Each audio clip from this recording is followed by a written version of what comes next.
Watch me jam on this guy. Oh yeah, look at this. Then he tells me to watch. See, I don't know if I should like bring the fans in on this. This seems kind of fucked up. Effed up. Sorry. Come on, Court. Come on, little Uzi Court. You quarter. Call it. She a quarter. Oh my god, this is riveting content. Are we on the... We are Lush. Yeah. But they can see it? Yep. Oh my god. Oh, yeah. Oh, see, I would have wanted them to see the ace-10 shove like that. See, when you are the final 8, come on, man. You got, even if it's only 5,600 for first, you gotta get excited for the final It could 8, be right? $55 for first. 55 is definitely. No, it's not worth it. It's like playing the cards is the thrill, is what I'm saying. Like, Yeah. especially when it's on a computer. Like, hey, Yeah. man, we have a tournament. Fools will have like 5 different games going. Are you one of those guys? You like we have? I'm an 8-game guy. I play 8 at a time. But I know dudes who play like 25 or 30, which is like unbelievable to me. Yeah. I mean, how is that possible? Focus. Yeah, Adderall. You got it all spread out, doing your thing. Hey, we were only 8 minutes late. That's not that bad. No, not at all. Can we just? You want to just start the show with a real easy topic? Why not? Can we get a little bit of a recap on the smoke between you and the Russian bot?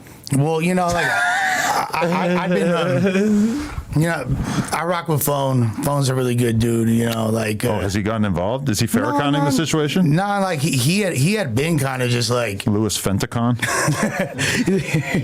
Sorry. the whole time. Foo is Fentacon. The whole time he was kind of like talking to all of us like, what are y'all doing? This is corny. He was kind of just like, you guys are really putting a bunch of extras on it. You're putting a 10 on the 2 right now. And don't let house phone take your W away from you. No, well, look. You showed up at his crib and he moved 8 hours north. Check this out. Like, Bricc, baby, is that a W? That's a W. That's a roll up too. That's a roll up. That's a roll up. That's like hitting That's a fruit roll up. Yeah, that's a. yeah. There's not too much more juice to squeeze out of that fruit. Has that already been used? A fruit roll up? Nah, you might be. I mean, it might have been a guy that got rolled up over fruity accusations. Yeah. It might be a fruit roll up. Yeah, any guy that gets rolled up for playing with his ass. And there's another hood that you could have made that joke too. I won't, but I'm sure somebody might have utilized that. Well, it doesn't even have to be a diss. You don't even have to say it as a diss. You could be but anybody who rolls it up. Like not roll it up, but you can just be like, I make one phone call and my fruits roll up. You feel me? Like, oh yeah. Well, that's good too. You remember when it had all the images on the fruit roll up and you would like peel it out? Yeah, the stencils. The stencils. It never really like worked out the way you thought it was gonna, right? I'm going around the finger. When I was a kid, I wrap them around my thumb and just eat them. You never rolled a fruit roll up blunt with gushers as the tree and just put gushers and rolled it up. My gusher part of my life did not overlap with my knowing what a blunt is part of my life. Oh, yeah, I'm still in the gusher part of my life, clearly. So if I go to your house, you're gonna have gushers and fruit roll-ups in the cabinet? Babe, you better get some. Usher was a gusher. You gotta calm down, bro. That's true. So back to the Russian freak, though, real quick. All right. Right. So this goofy ass boy. A censored word? No, you can say urethra all you want. A lot of things have urethras. Is this the Russian? Yes. Yeah. That's what he's talking about. I didn't know he was from Russia. Yeah. Yeah. No, he's a spy. He's an anti-American spy, bro. Like, with that being said, this unpatriotic ass. Nah. So off rip, I could have been like Draco the Ruler, long live the ruler, and taken the scoreboard home with me and been a sore winner. Right. But I tried to sell him out because I actually got a little bit. I got love for his people. You know, I got love for Vel BMX. I got love for House Phone. You know, Pot Lord. Ever since that exchange, we got mutuals. You know, so that's like there's been no word spoken bad on it.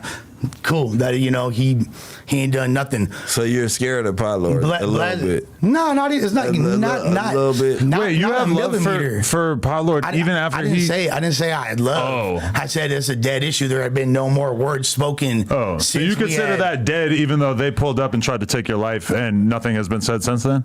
I mean, like, yeah, I never felt. I never felt. I never. No, that's a roll up. Ain't no roll ups. No, you ain't stayed no roll down. ups. My nigga Copper rolled it ain't up. No roll ups. True. Copper rolled it up. Regardless of whatever narrative y'all are gonna try to paint, I'm gonna tell y'all like this. All right, I tried to be cool. There is information that had fallen in my hands I could have used to expose him. Said nothing. He want to go out the clear blue sky and have the audacity to call me a crackhead. You feel me? Look, you little post-op TS twink. You feel me? There's no way in hell Jack like Jess wouldn't hit it from the back. Looking ass, goofy ass. Wood cop, must cop. You feel me? Like bulimia having ass boy. You feel me? Like My Little Pony tattoo on Jack it. like Jess a break Yuri, by the way. Oh, absolutely. Jack like Yuri. Yes. You eat 900 calories a day worth of Rockstar and then nothing else and you're good.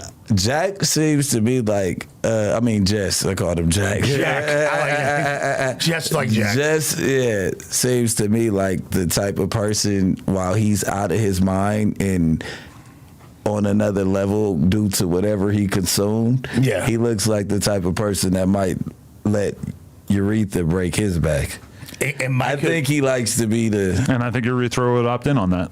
For sure. For sure. I feel like he's a power bottom Yuri. Well, okay, let's finish this monologue. Yeah. So essentially, this culminates in like at this point, I'm a crackhead, and now there's no circumstance that can be avoided in me cracking your head. Ooh. Pause. And you never stop working. Whether it's up Always there thinking. in the Bay or down here, and I know like I don't get no points for this. It is what it is. I need that unless you apologize to me and my lady. And if your lady need that with my lady, she's down to, you feel me? We can do it 2-on-2. And on top of that, my lady said if her nails is did, ain't no hands. Feet only or what? Nah, ain't no hands.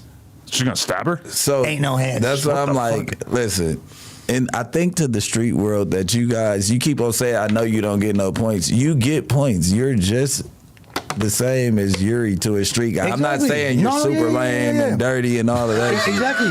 But thank you for the distinction. But yeah. But like as far as like to a gangbanger, like Yuri, that's who he's supposed to be fighting. A Lush, like thank you. I feel like those this are is the fades that are equal in this world. Like Adam and Lush, that's a cool fade. Like you guys are. I'm talking about in the gangster world. Y'all don't got no ops like that. So if y'all beefing podcaster fades, that's what you supposed to take, I guess. Yeah, no, it's just been too much, and I was too nice, and really tried to not. Rub your face in the dirt. The best clip, getting all that the best clip I ever seen though is where it was like posting the Reddit like yesterday, where he's basically like, I didn't move out of my house because Lush showed up at my house. I moved out of my house because they have my address and they might come back. and realistically, like crazy ass fans and stuff like might come because they dox my address or whatever. Like basically all of the same thing of saying. I'm shook. Let's got you about it. And really, let's really analyze what it is. Here's what happened, bro. And I hate to have to do this to you. First of all, he tried to imply that I doxed him. My boy, you was already been doxed. Your address was all over the Reddit. It was in YouTube comments. Like the entire world knew that little Joseph in the Technicolor Dreamcoat looking ass apartment building you lived in the slums of North Hollywood. You feel me? Like where like my homies had tagged outside. That's how shitty your neighborhood was. Type shit. Like people already knew that, but you took it a step further and literally tried to. Man, you just a bitch, Yuri. That's all I gotta say. Period. Like, and this is why you moved, because you couldn't protect your bitch. Well, your bitch moved back home to her rural enclave adjacent to the Bay Area. And let's shoot him some bail. I don't think him moving was his choice. No, his girl said, "I'm out." Because I don't like the fact that scary Southsiders are showing up outside of our apartment on live stream. Silly Billy. To him, letting her go and be free is not an option. So what does he do? He stalks. He moves up north with the goal of stalking. And,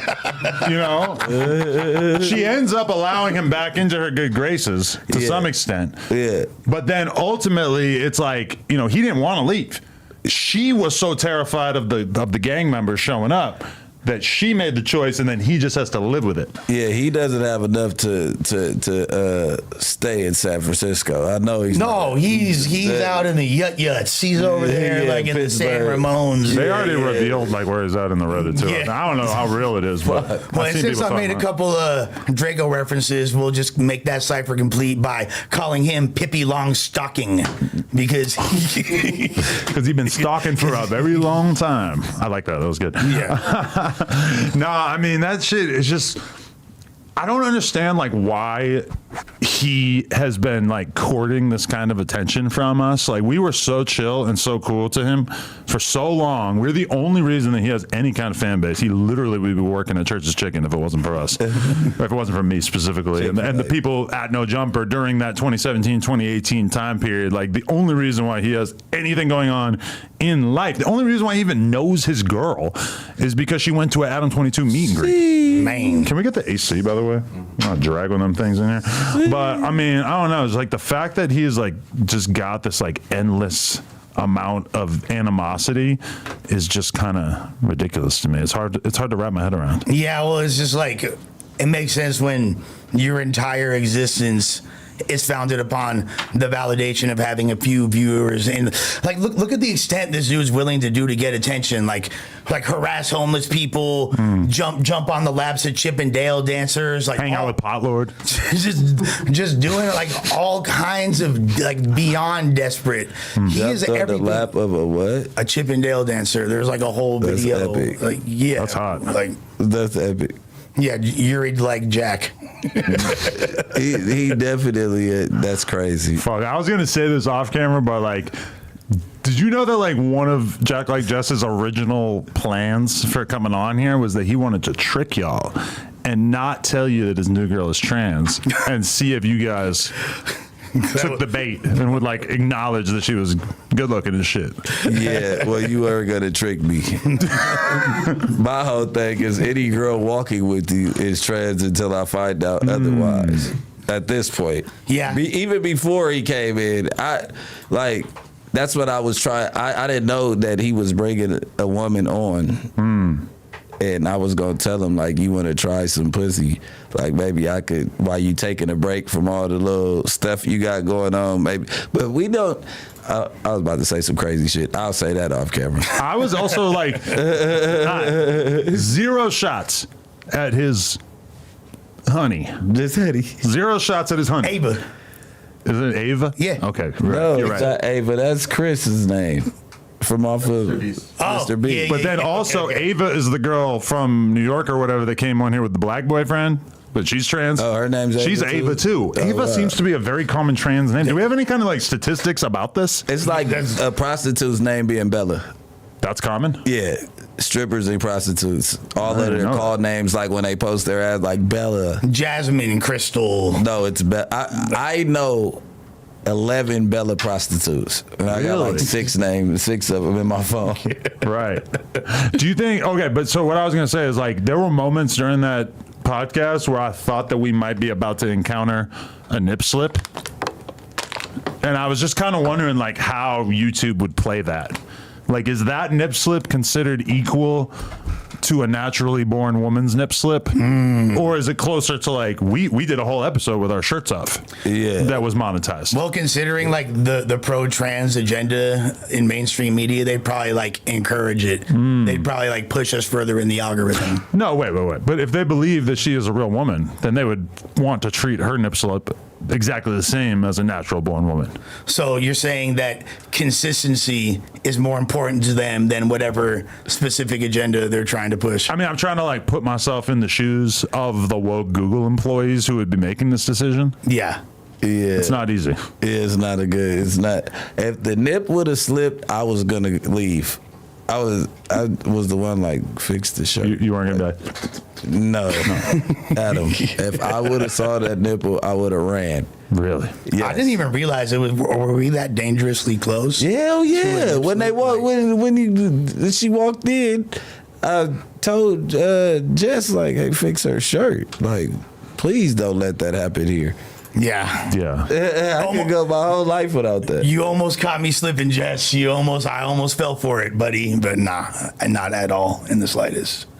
I had You like that? the other one, his old girl. Yeah. She's been in touch. Let's talk about that. She's been. Oh, I can't even remember honestly, but there was like a lot of stuff. Yeah. That she wants to put out into the universe about him. Okay, so can I talk about the screenshot that you Whatever you've seen, yeah, because I can't even remember. I know she sent me all these screenshots, and I remember I sent a couple of them to the No Jumper group chat, but I don't remember exactly what it was. So we were watching like a reel on Instagram. I had my phone out. And guys, just so you know, we're getting all our gay stuff out the way right now. This is like a gay intro. We're going to like move on to other stuff. We have all kinds of great topics today. We got to talk about gay and trans affairs to start things off. So isn't that obvious? We watched the reel, and it was a guy banging his head into the wall, like he bust the fucking hole in the wall, and he was like, my girl was like, "Is that the dude that was just on No Jumper, right?" And I'm like, "Nah," but then you send the pictures, like maybe a day later, and it's like dents in the front door, right. And they're so big of dents you could tell that they're not from his hand. Like some of them are from his hands because you see the knuckle print, but the other ones were from him bamming his head into the door. And it wasn't him on the reel, but I'm like, damn, that's the type. And I told her, I'm like, that's the type of shit he probably do when he's trying to get drugs. That's like essentially the quintessential stereotype of the Monster Energy drink consumer circa 2011. Oh, I would love to see Jack like just with a Monster Energy hat. Yeah. And possibly like a matching tank top. Or like, what's it called? An affliction tee.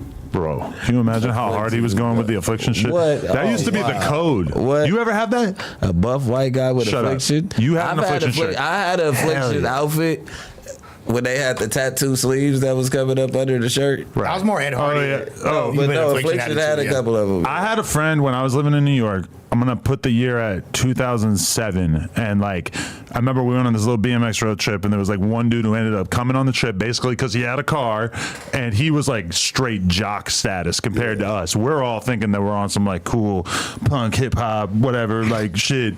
This dude is like full blown jock, fucking bro in the club, etc. And we're like driving all through the night trying to get to Texas. And this fool just like at one point decides to have like a serious conversation with me about like Adam, like road trips on. But he, because everybody else is asleep, and he's telling me like, listen, you could get bitches in the clubs that I go to. He goes, you could still wear your skinny jeans, you could still wear your tight jeans. We're just gonna get you an affliction shirt. They're gonna love you. And I'm just sitting there thinking like, because I'm like still like reasonably young at that point. I'm thinking like, fuck, like, is it worth it? Like, is this really what I gotta do to get pussy? Like, I gotta actually do the affliction shirt thing? Because I'm kind of thinking, this is like before the internet's huge. I'm thinking like, I could do it, and like, it's not like people are gonna really know. Yeah. But like, damn, like, I don't know. I was just like weighing it back and forth. Like, is it worth it? Be buff to wear affliction? Yeah, you 100% had to be buff. UFC fighters. I was lifting at that time a little bit, not like crazy, but I don't know. Like, and thinking back on it, like if there was even one picture of me in the club blatantly on drugs wearing an affliction shirt, that would be such a fire heirloom. Bro, that's album cover status right there. Man. That'd be gold. Affliction, that's like having me in the club with a damn Coogee fit on. Yeah. Like that was prime thugging. Not the original Coogee knit. No. I'm talking about when the niggas bought Coogee. The multicolored. The shirt with the... But I like... Even now, when I like hang out with Dub and he's like trying to get me to put some fucking Air Force Ones on and like, here, wear this jacket with no shirt or whatever, it's like I kind of feel the same way. I'm like, why is there always somebody in my life trying to push me in the direction of like dressing better? You didn't like your birthday outfit? I mean, it was cool. It's just not really like what I would normally do, but I guess that's why I need somebody like him around, you know? Yeah. Being stylized, you know, sometimes you got to put it on. Did you wax the rest of that hair? Off my chest? Yeah. Well, I just like shaved it after that. Look how red I am. What the fuck is going on? I laid out on the beach for like one day. And like, California beach? Manhattan Beach. All right. I was about to say. You like that? You ever been out there? Yeah, I've been to Manhattan. It's a whole world out there. Yeah. There's like, that's a beachside community that's pretty much stayed the same for a very long time. I was trying to picture like any level of crime there while I was there, and I'm just like, this seems like probably like the safest part of Southern California that I could possibly imagine. My homegirls used to steal from that True Religion store right there in Manhattan Beach. Well, see, I didn't even see that. They used it's like up on the walk, like you gotta walk. You know how they got like all the coffee. There's like the Sharkies and all that. Yeah. You gotta walk up to. Didn't see the Sharkies either. There's the Sharkies. Oh, really? Actually, you know, I saw it on Postmates. I didn't go there though. And well, if you want the crime in Manhattan Beach, go like a mile and a half north, and like when you get to Venice, you'll find some crime there. Not Redondo. You can get some at Doc Wilder. Yeah, you can get a little crime at Doc Wilder. Well, that's like where everyone from South Central goes to the beach. Like we'll go to Doc Wilder. But, okay, you want to know what the thing is in Manhattan Beach is that there's like all these like streets, like when you like are coming up from the beach, there's all these like neighborhoods basically, and then there'll be like these walkways that you can't drive down, and like people just have their kids playing out there, and they'll be like people leave their stuff, like the toys and stuff out there, like, you know, there's like kids castles and like little cars that they're driving around and stuff, and like people feel free to leave that shit out for other kids to play with, and I'm just like, that is something I don't know if I've ever encountered in Southern California. What? You could literally take this little like castle home that a 5-year-old is playing with, and you could bring that somewhere and sell that shit for like $30. In most parts of LA, that shit is not surviving. That shit is PSA. When you were staying in Long Beach, that shit would have been gone. In Long Beach? What? A man would make that his castle. He would go and live in it for sure. Yeah. Well, attention to all potential jackers and flockers and everybody. Damn, just know I was gonna say, just know them neighborhoods all got hella cameras and hella surveillance, and that is why the people that steal those type of things, they're not worried about cameras. But I didn't see any of those types of people the whole time I was there. I saw no bums. I saw no like tweakers. Like even on the beach where you're kind of like used to seeing like some of the weirdest fucking people in the history of the world, I wasn't spotting any weird people. Like it was just like very friendly. I felt like I was like in Malibu, but like nicer than Malibu. But then it's like way more like a southern point in Southern California. Yeah. I think what's right there, Pacific. Well, that's before Malibu. Palos Verdes. Palos Verdes is right there. That's pretty cool. Seal Beach. All the beaches right there are like no violence after that. Like, once you pass by like Doc Wilder and Redondo Beach, everything else going south is like, because it's almost Orange County. And shouts to the jankiest beach in all of LA, Mother's Beach, right by Marina Del Rey. It's like, that's that little beach, right? How dare you? Say the jankiest beach. What do you mean, bro? Mother's Beach? It's a man-made beach. Oh, really? It's literally, you go in that water, you coming out like Swamp Thing.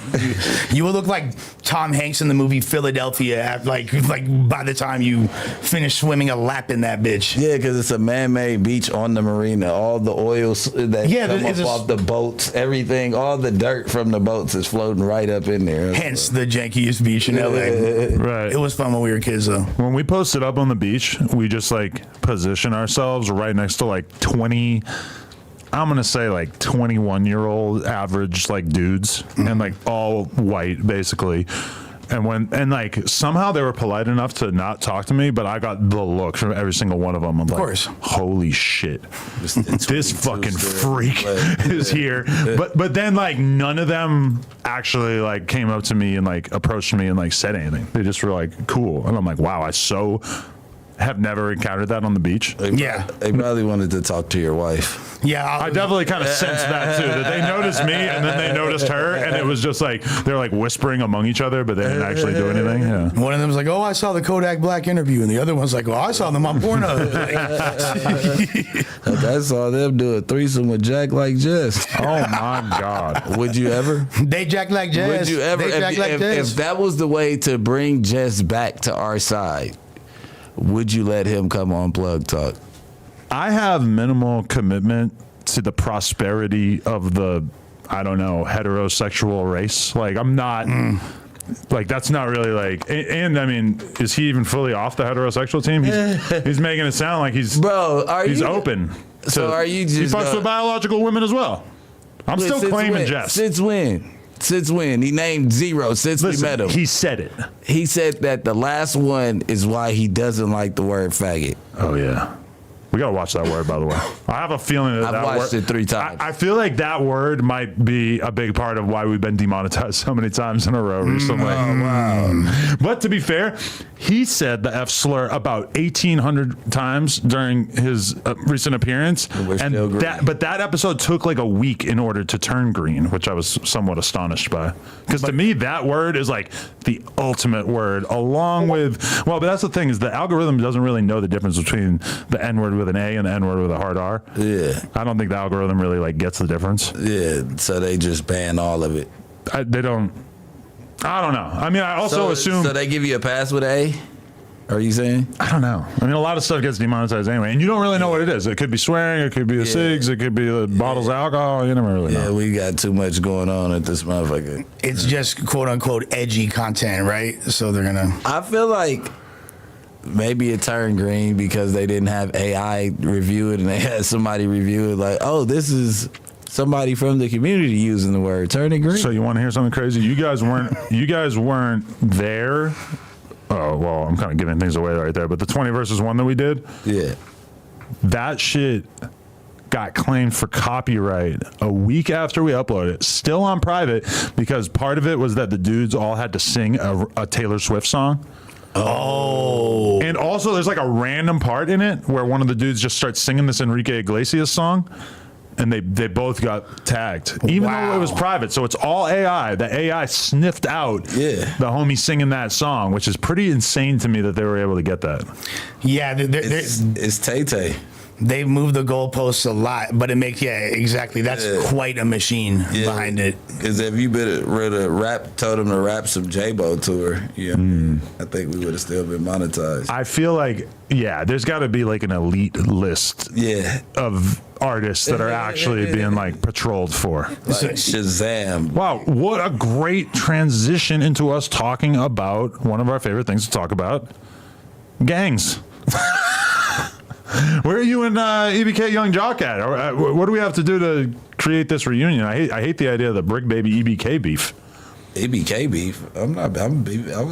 It's just him. Yeah. Oh, okay. I don't think. I mean, certain EBK members message me laughing, crying, laughing, rolling on the floor, laughing. Oh, so you dividing and conquering?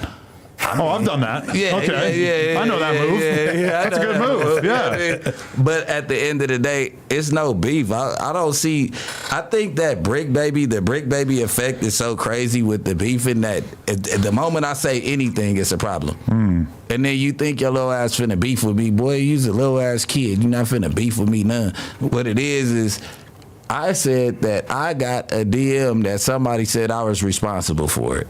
Okay. And I spoke on it, and I just was saying, like, just because it was Score Gang, everybody thought that I had something to do with it. Okay, know I don't. You was on my FaceTime when that shit happened, and all y'all was on FaceTime, so all that shit, kicked that to the side. Like, you get what I'm saying? Like, I didn't know it was a secret. He act like I just revealed a secret, like he got his chain snatched and it was a secret. I thought it was a thing on the internet when it happened. No, well, yeah, that shit been out. We had fucking DC Baby Draco on, and he talked to us about it. That shit has been documented pretty heavily. But wait, when you said that about EBK Young Jock, were you like intentionally trying to troll him and provoke a response, or trying to let him know that you don't fuck with him or something? That's kind of what I thought you were going. I saw him afterwards. I saw him after that shit. I fuck with Jock. That's why I was like, I didn't have nothing to do with that shit. We literally were just like showing those fools love the other day on here. Yeah. We was like during the Thizzler cypher. That's why I'm like, I fuck with Jock. Like, I didn't. I mean, if he's offended now, then fuck it. I know that he always had a thing with my little homie, so it's like the fucking with never's been that much. But I've seen him. In traffic. We never got into it. He knew what was up back then, so it was like, oh, Bricc Baby's like somebody to respond to now. So let me try to get in there. That's why I'm like, we ain't even doing that. Because if anybody know me, I don't condone in robbing no artist or killing no artist. I'm with the keeping the artistry in California together so we could grow, and the out-of-towners would come in and want to get extorted. No, do music with us so we can take off too. We need to get out the box. I'm not about to, like, what are we going to do if everybody just keep dying? What the fuck are we going to have to pitch to these people? Yeah. Like, I'm not with that shit. No, definitely. But so, okay, where does that stand? Like, fucking, because he said a bunch of shit to you. He did? There was a bunch I thought of. he just posted that shit on the story. Was it only one thing? He probably did keep going. I ain't see it. Let me scope out the topic list here that I know Remo sent through earlier. I talked to him on FaceTime. After all this? Yeah. Oh, okay. So I'm bringing up old shit. Yeah, I talked to him on. Nah, it ain't even old because that was after the show last week. But at the end of the day, I talked to you on FaceTime. He was trying to get me to believe he was tougher than what he was. I told him, man, everybody got them, my nigga. Like, either we gonna come to a middle ground or just go for what you know. I'm with the whatever's, point blank, period. Like, it ain't, you can't scare me with no motherfucker. This is what you kids do. I don't do all that. He said, I'm not finna have a war with you on the fucking FaceTime. Right. He said, I'm gonna make sure N-words keep paying for what they did. ... You a nobody. You a blogger. If N-words want to play gangsta, it's going to get as gangsta as it could. Mm-hmm. But I think that was before you guys spoke. So yeah, but I'm with that gangsta shit to 100%. I don't care which way it goes. Now, if you want to call it out and call it quits, you can, because you did. My whole thing was shit. Niggas gonna keep paying for it, shit. But all the people that was involved, they still ticket breathing and they having no problem. So I don't know who the fuck paid for it in the first place. Like, just leave that alone and worry about your career, gang. Nobody, we not beefing with no niggas from Stockton, and then like people from your hood, they got me. We in good standings, bro. Don't try to. I feel like that's what it is. Maybe he see that I follow the other side of his hood, and he just like. You get what I'm saying? Like, mad about that. I don't know. So could you go to like Nightingale and post up with them and smoke a blunt? Is it chill? Like, for sure. or would you link up with the Crips? For sure. No, I'm gonna go fuck with the Grim Reaper. 2-1. 2-1. 2-1. Yeah, 2-1 love me. Yeah. Big 2-1 love me. So shit. I don't know. Right. I was so me and Wack talked about this, but how do you feel about Swamp Stories clowning LA for having a low murder rate? And from his perspective, LA's whole gang culture being really defined by the podcasting. This is a narrative that Swamp Stories is trying to advance. Obviously, him sort of craving death and destruction in Los Angeles. A lot of people are like, oh, that's unseemly. We do not appreciate that. We would love to have a low murder rate. What's your perspective on him taking that perspective? Murder rates are low everywhere. Just because LA's not competing with the top for the murder rate, like, that's actually straight. And then it's like, go get you a house in the middle of what's going on.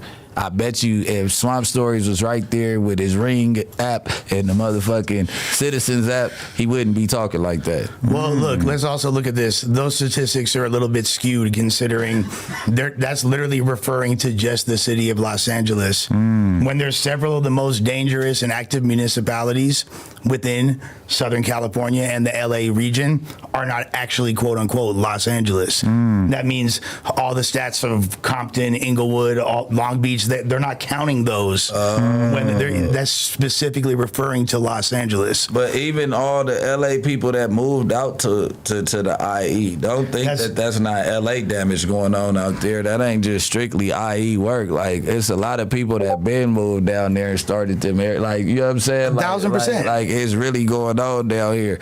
And the fact that, what is he saying? The Bay is way worse? That's basically what he's doing. He's trying to like pit LA against, Memphis or, certain parts of Florida or wherever he feels like, or like Stockton. Like, he'll see like a murder taking place in Stockton and then he'll be like, damn, they really be getting busy in Stockton. Yeah. It's not like LA where everybody just be podcasting. Yeah, over dick ride every time. We get into it about that all the time in his comments. Yeah, but yeah, I'm one of the ones that be like, the fuck are you talking about? But Stockton is more dangerous than LA. Like, Stockton is like, it's also ridiculously tiny. Yeah. There's nothing there. It's like a little meth tail in the cut. It's literally like their equivalent to San Bernardino. Exactly. You know what I mean? Which is also more dangerous in LA. And it's more dangerous than San Francisco and Oakland, too, right? Right. Okay. You feel me? Like those towns on the outskirts. I just was in the Bay this weekend. I was going to go over there to Stockton, but I'm like, damn, that shit's far from the Bay. It's like a 45-minute drive, isn't it? More. Yeah, it's like an hour plus. Yeah, like it's like an hour and some change. Like, Like I was driving on the 580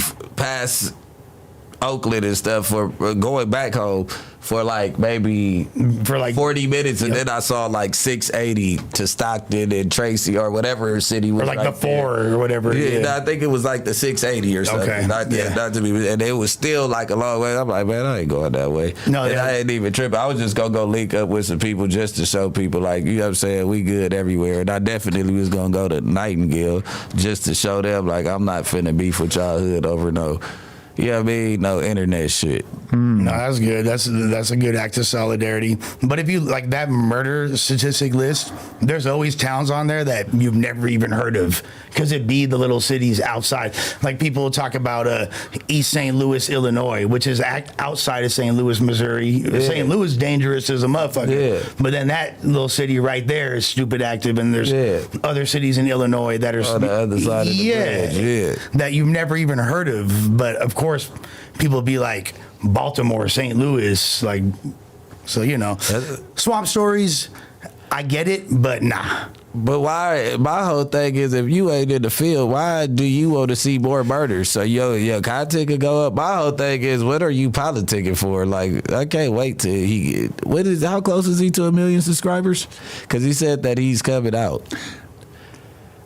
The more he leans into the, like, I'm gonna emphasize how you guys are all bitches, the more I'm like, maybe just keep your face to yourself. Because for me, he's able to take on this persona that nobody else is going to take on, where it's like, oh, I'm a YouTuber and I'm like encouraging everybody to kill each other. Yeah. Which, listen, it's entertaining. Like when you see those Instagram posts, it's like, it's hard not to talk about it. Yeah. But it's like, it's stuff that none of us would ever like encourage or say because we're conscious of how we're being perceived. And it's like, that shit has even been taken to another level because now you have these sort of like West Coast beef pages on Instagram that are like, like someone will get killed and they're mocking the fuck out of them in the description of the video and making fun of what gang they're from or what area they're from. And it's just like, whoa, like if you're anonymous, you're able to like play a character on the internet that nobody else would sign up to be. And I feel like he's kind of made his choice of like,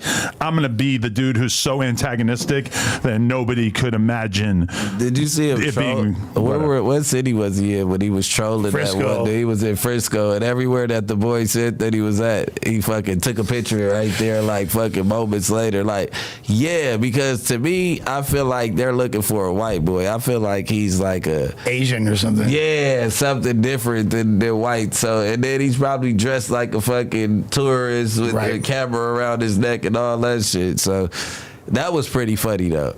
Yeah, that fool. You didn't catch on to that one? Wait, explain again. I'm trying to like write the title for this live stream while we're having this conversation. Which it's fine. I'm just trying to figure out what the main topics are. Foolio's killers exposed. Okay, I think we're good. Yeah, this fool took a picture in front of the Sunnydale projects. Yeah, he was in the projects. That's why I'm like, he was trolling some dude in San Francisco, and they was supposed to meet up for a fade. He like, you ain't like that. I'm right here. And then he'd take a picture right there, like I was right there. Nobody's outside. And then then there was like stories leaking that he got touched and like all of that. Yeah. That he got his ass whipped, and he's like, yeah, that wasn't swamp stories. He's never lacking or something. Yeah, he's playing along with the game because there's been like multiple people trying to expose him. Like honestly, it's pretty unprecedented for him to not be exposed because this typically ends like somebody always knows and somebody's always willing to rat you out. Yeah, but he has yet to like get exposed at all. It's kind of interesting. Do you think that his content is somewhat like a descendant of the war in Chirac era, early act? I feel like there's tons of people who are basically doing that. I mean, that is like I'm not saying he's directly derivative of that, but he's like a descendant of that lineage, right? Yeah, totally. I feel like that he does this in the privacy of his home, and he never trolls when his friends are around. I feel like this is a dude whose friends don't even know that he's Swamp Story. Maybe, but if that's his like real, we don't know who Flacco is on his other. But pages. listen, if wait, is that real? For sure. If that is really his voice, for sure, there's people that are like, oh yeah, that's so and so, right? Like He's got to be altered. He sounds like Michelangelo from the original Ninja Turtles cartoon. That's not his real you think voice. you don't? Like, I don't think that there's like effects I don't think on that's that an voice. AI voice. no, I don't think it's an AI voice, but I do think he's changing his cadence and tone. Welcome to Swamp Stories. Yeah. You know what I mean? But Like, so you think if you were making these videos doing that voice right there, that nobody would know? Because I'm gonna be honest, that voice you just did, I can't imagine myself watching the video and being like, "That's Lush. That's what Lush. That's secretly Lush." Right. I don't know.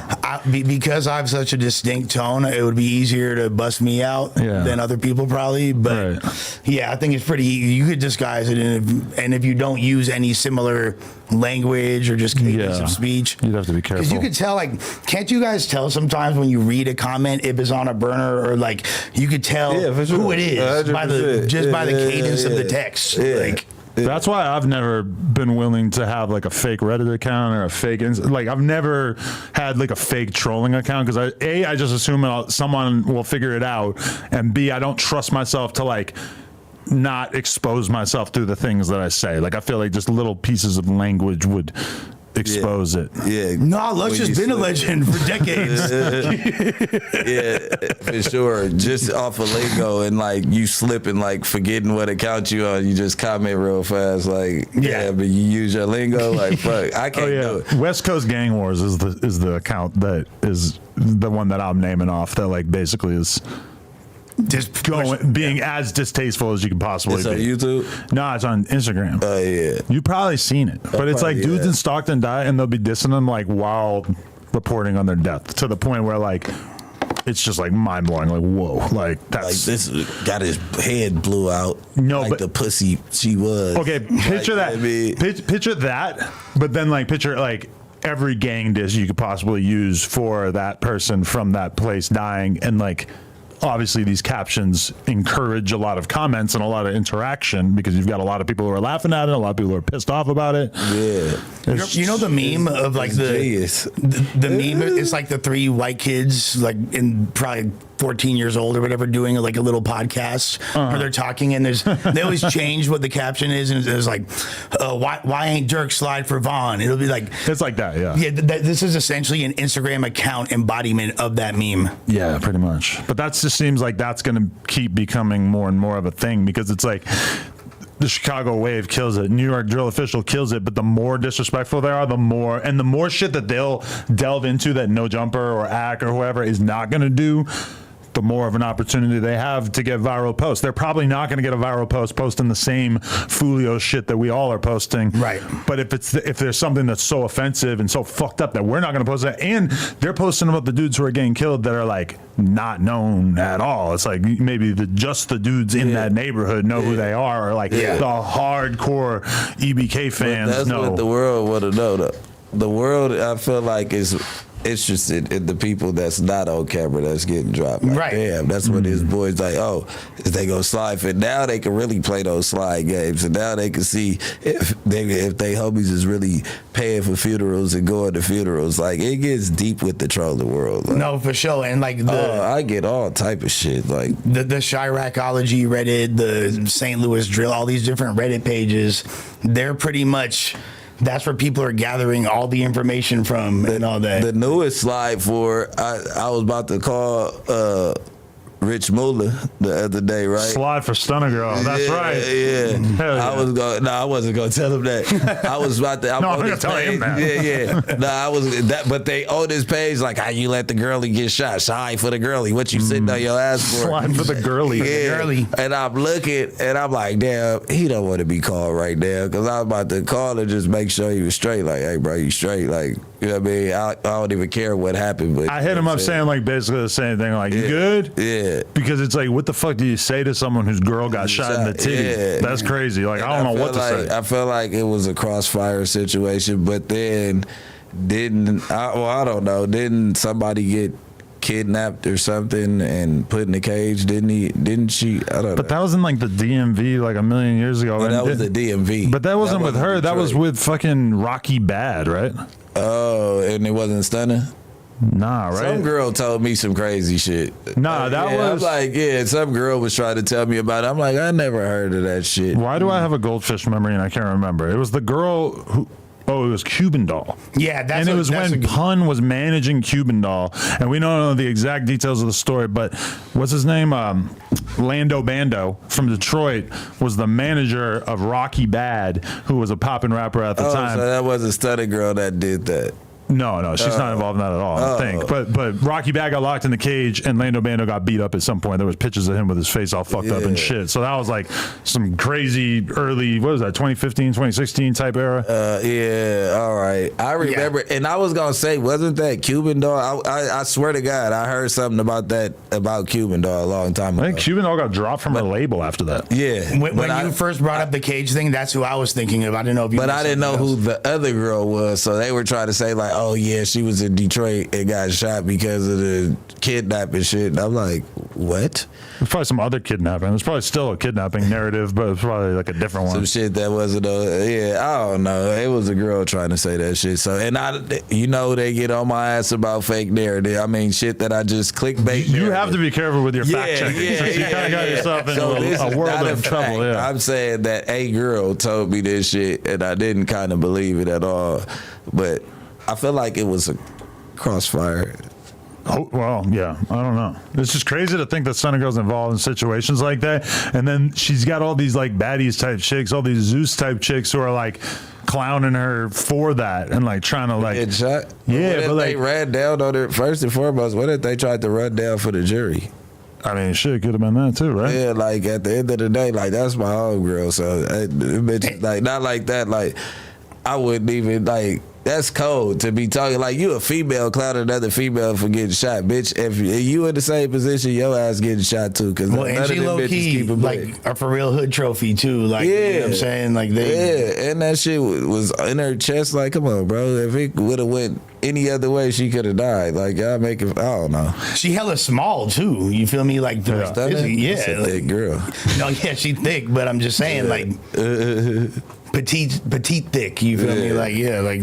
A centimeter to the left could have been a very different conversation. For sure. That would be fucked. Can I tell you guys a story, an anecdote that my mom hit me with that just like really impressed me with my former self? I felt like this was like a Gary V anecdote when she told me this. You ready for this? This is how you know that I was born to be a hustler. I'm gonna lay it on. I'm gonna hype myself up for a second. I was like 9. I'm in first grade, 10 years old. I don't know how old you are in first grade. My mom, it's younger, right? You're like 7, 8, some shit like that. Yeah. I tell my mom, I need to get a Nintendo. Yeah. She tells me, we're not going to give you money to get a Nintendo. You got to figure it out yourself. I'm like, Mom, it's like $100. She's like, no, absolutely not. It's not happening. You're never going to know the value of a dollar if we just give you the shit you want, you know? Yeah. So I say, fucking 7? Or I think I was in first or second grade. Let's just say I'm 8 or 9.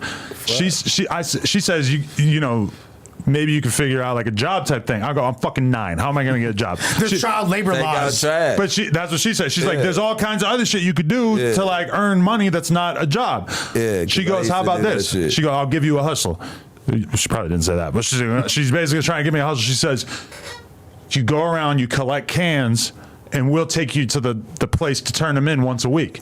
So I go and I do this for a week, collect as many as I can, bring it in on a Sunday, boom, $20. Yeah. So I'm geeked. I'm feeling myself because I'm like, I only got to do this for like a month, and then I'm gonna have the fucking Nintendo. Yeah. I start going around. Obviously, you want to get bottles and cans. What are you gonna do? Go in somebody's trash can. Well, but you on the day where everybody brings their trash out. Yeah. I started just going around the whole neighborhood and taking that shit. So I would go out. This was before I had a paper route, but I would just go out like on the trash morning before school, and I would get everybody's shit. I do this for like a couple weeks. They end up telling my mom, like somebody from the city comes to my fucking house and says, hey, your son's not allowed to come and like take everybody's recyclables. So I'm bummed at first. I'm like, what the fuck? I'm never going to be able to get this Nintendo now. You're doing them a service. This is your civic duty. So I go around to every single house and I tell them, hey, can you do me a favor and not put your bottles and cans out and like keep them for me? And I'll come around the day before trash day and get them from all of you. Yeah. and that worked. And they all fucking signed up to like give it to me because I'm so young that it's like cute that I'm like trying to figure out how to make some money. And like my mom told me that story, and I like a lot of times when you listen to like Gary Vee and like what he's trying to tell you to do, that's like one of his things that he says is like you go to a yard sale and you get a record for $1 and you sell it on fucking eBay for $4. And like so many times I've like watched Gary Vee talk about this and just been like, no, like this is like this is just gonna be such a slow pay. Like, just get a job, get another job, work another 15 hours out of the week. The eBay account costs more than it would to ship it. It's like once you start to consider your time, it's just like a lot less attractive to be able to fucking like actually put time into this shit. Showing you how to flip when you dead ass broke. He's showing you how to get the fuck up off your ass. That's basically. When I heard that, I was just like, damn, all right, that like when I think about being a younger person, I think about being really fucking lazy and not wanting to get a job. And then I hear that and I'm like, I did have that hustle in me. Did you so you had no recollection of that entire arc before your mom brought it to your attention? I remember collecting cans, but I didn't remember that like at any point somebody stepped in and tried to thwart my hustle. The city intervened. I used to take out trash cans. I used to go to everybody else and charge like $3 to $5 to take out their trash every week. Like, but that's like nothing. No, like you drag the fucking can like 20 feet. This is before they had wheels on the can. Okay, we was young a long time ago. $5 just sounds like highway robbery. Like $3 to $5, whatever they was giving pre-inflation too. But like, I would do that, but I rake their fucking. The front line too, like we'll do different stuff. They just knew me for it. So I used to sell candy and take out trash cans when I was like 7, 8 years old. I used to steal the candy from what's that shit, Smart and Final, the big ass shits. I used to go take a duffel bag in there, load it up, and just walk straight out the door and then sell it in the neighborhood. That's been the crazy thing about being back on Melrose is just seeing like the new generations of kids selling candy. Some $20. At least some of the time it's fake candy or it's like stolen candy, but it's wild how they've just like there's always just somebody who's gonna do it, and then the dudes graduate to selling weed and shit. Because like some of the dudes who were selling candy in like 2017, by the time it was like 2019. They had the za as well. They had the za as well. They were fully booming. They got what you need, and I got your munchies. What you want to do? And I'm just like kind of blown away. Like, damn! Just the other day you were 12, and now you're like fucking 14, and you got hella weed on you too. 17, you gonna have them perks. You like, hell yeah. Shit, 14 nowadays. Shit. Damn! If I died off a perk that I bought off a 14-year-old, that'd be rough. I mean, if you were gonna buy a perk you were gonna die off of, it probably would come from a 14-year-old. Oh yeah, that makes sense. They got the weird packs. They got whatever pack they tell them it is. At this point, like that's a real M, bro. This how you know. This how you know. They telling them they blue as hell. Nah, it's supposed to taste like that. What do you mean? That's how it tastes. What? But there's fake lean, all that. There's a YouTuber I follow, and he just did this like whole video about his cousin who died from fentanyl, and it's like. Now that like they're showing in the video that there's like billboards all over this city or whatever now saying like keep kids away from fentanyl, whatever, and it's like it's a tough sell, right? Because you're basically saying merch coming soon. Oh gosh, not really where I thought they going. No. It's saying like fuck fentanyl. Oh, okay, that's good. Yeah, I thought you were going awful lot of fentanyl. Like, you can do dub for that. Yeah, fuck. Do what he's not willing to do. That's fire. Yeah. He's a little too corporate now. Sorry, Dub, we're pushing the fent. No, but I feel like. That's a tough one to push because like when you say like don't do fentanyl, you're basically saying like don't do any drugs at all, knowing these kids are going to do drugs. Yeah. So it's like you could say like don't do meth, but it's tough to say don't do fent because that kind of encompasses like a lot of drugs. But it's primarily like the downers, right? Like if you want to take opiates and perks and shit, then that's where you're going to get hit because it's like very unlikely that you're going to get like a fentanyl e-pill, right? Yeah, no, it's very if you get fentanyl coke, why wouldn't you get fentanyl e-pill? They're literally cutting the coke with fentanyl. They are killing people, bro. Yeah, literally everything has betting in it. It's everything now. Yeah, everything. But the e-pill, no. Yes. E-pill, yeah. That too. Probably put a little dibble-dabble. Wow. You know, you put a little bit of everything in the E-pill. They used to have, even back in the day, there was E-pills that were more downers. We called them chocolate chips because they'd have little browns. Like a little hair, have a little tar. Yeah, straight hair on. And so that's really nothing new. But I remember even back in, I want to say. When I got shot my first time, I had heroin in my system. My dad's like, what the fuck? You got heroin in your system? I'm like, I took an E-pill, bro. Wait, it said that in like the report? And I'm on the doctor like, nigga, I'm a grown man. The fuck is you telling my parents what the fuck is in my system for, bitch ass nigga? What's going on with your pops? We never talk about him. My pops a gangster. He's straight. He doing all right. What's he doing right now? He just, Moving around? yeah, real estate. Yeah. Okay. Could we ever get him to come here? Yeah. Shut up. Yeah. No way. got Bricc Daddy? Oh, man. Bricc Daddy in here is insane. They used to have a dealership, him and his brother, Brett Mitchell Chevrolet, back in the day, with all the hustlers used to come pay cash for all their cars and stuff. And he just got out the feds not too long ago. Really? Yeah. He's keeping his nose clean? Yeah.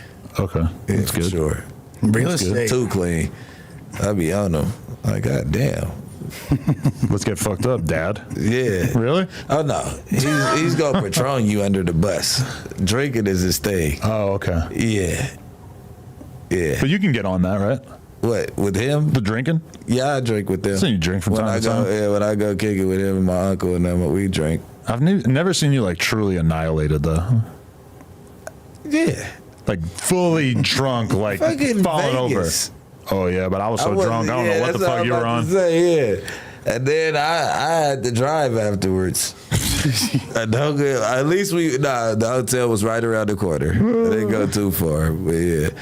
We were bottle for bottle. Well, you were drinking way longer than me, but I was shit faced at the end of the night. Yeah, I was fucking gone. Yeah. If you super faded, you're never gonna fully realize how faded the other homie is. That's what I'm saying. I have no perspective on how fucked up he was. For sure. I was dealing with my own You were shit. just trying to make it to the car. Yeah. No, I was fucking annihilated. Okay, let's take a look at these topics. How are we feeling? Did you guys watch the cinematic footage of Foolio's killers being arrested and taken down? We'd never seen killers get captured where the footage was this incredible. Yes. It was cinematic. They knew that footage was gonna be worth something. But like the one they dude, came with the great. They hired Steven Spielberg. the dude to with the direct red it. hoodie who was getting arrested in the rain. Yeah. And like, oh, man, those cops. The rain was so cinematic. The cops have killer jawlines. The cops look like they're out of a fucking video game or some shit. They look like straight out of like Desert Storm. Don't fuck with North Florida. They look like they were proud and brothers. I'm not saying they were proud brothers, but they look like if they were any type of brothers, they'd be proud. There was like, What chapter are you from, brother? Yeah. all right, so there's like one dude who was associated with it that got like pulled over on some random shit, and they found hella bullets in the back seat of his car, which is just like, holy fuck, can anyone commit a crime in a rational fucking way? Like, you kill somebody and you're not like racing around speeding with shitloads of fucking bullets and drugs in your car. Well, weren't those fools all like 16 to 20 years old? I don't know about them being underage. Oh man, that's gonna be like a fascinating element to it if somebody ends up basically like taking the charge who's younger or whatever. I mean, they look like kids. You Damn. know, They was 18. But so then all the other people end up getting picked up like the next day, which is a crazy coincidence. But it leads you obviously to believe that the first dude who got picked up probably ratted on everybody else. But the really crazy thing is that Who the first dude that got picked up in South Carolina? I thought this was all in Florida. Oh, I thought the first ATK member to go to jail was that dude that they had $100,000 bond, but he had cases in Florida, but he never went to jail. Oh, I don't even know. I'm just basing this off the 1090 Jake video that they're saying the youngest was 18. Yeah. But I just like, I'm basing it off this 1090 Jake video that I watched earlier where he was breaking it all down and stuff. But the other crazy ass thing is just that girl, like, who apparently, like, I'm always skeptical when I hear like, oh, this girl backdoored him.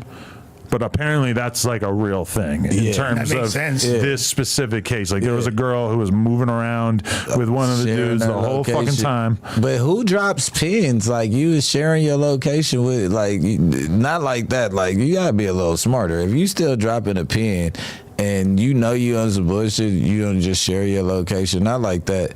You shouldn't even have a phone if you on bullshit. Yeah. Right. But first and foremost, like that's how they essentially got caught up. Like they gonna ping your cell towers. Yeah, they had all pinged to the same area. Yeah. But yeah, the girls nowadays, it's been like that. Adam, you just naive to it. Naive, yeah. It's the reason why you just don't bring girls that you first meet to your crib. Like, Right.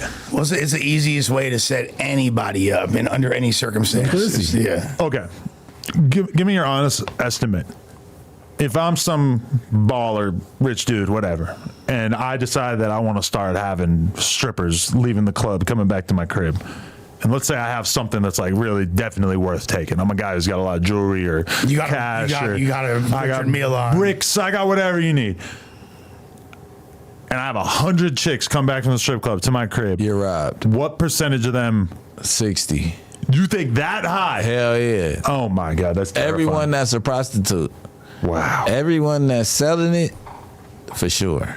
Which is it might be 75%. Yeah, a good chance. If it's out and they come to your house, I think that's in the fuck for money manual. Whatever you can steal, this nigga's already paying me and fucking me. Like, and they're gonna take what they could take. Yeah. But it's a lot easier for them to just have this other dude do it and presumably break you up. So that's like a 60% chance. That's what I'm saying. Like, cause like a girl taking whatever watch that sits right there, that's damn near like 80-75% of a stripper. Wow. But you're also assuming that there wasn't a dude manipulating and puppeteering that situation prior to that. Yeah, no, 60%. 100 out of 100 is 60 bitches that's calling, depending on nationality. It depends. All right, now that's when that comes in, because it's like 100 white strippers, it might be like 30%.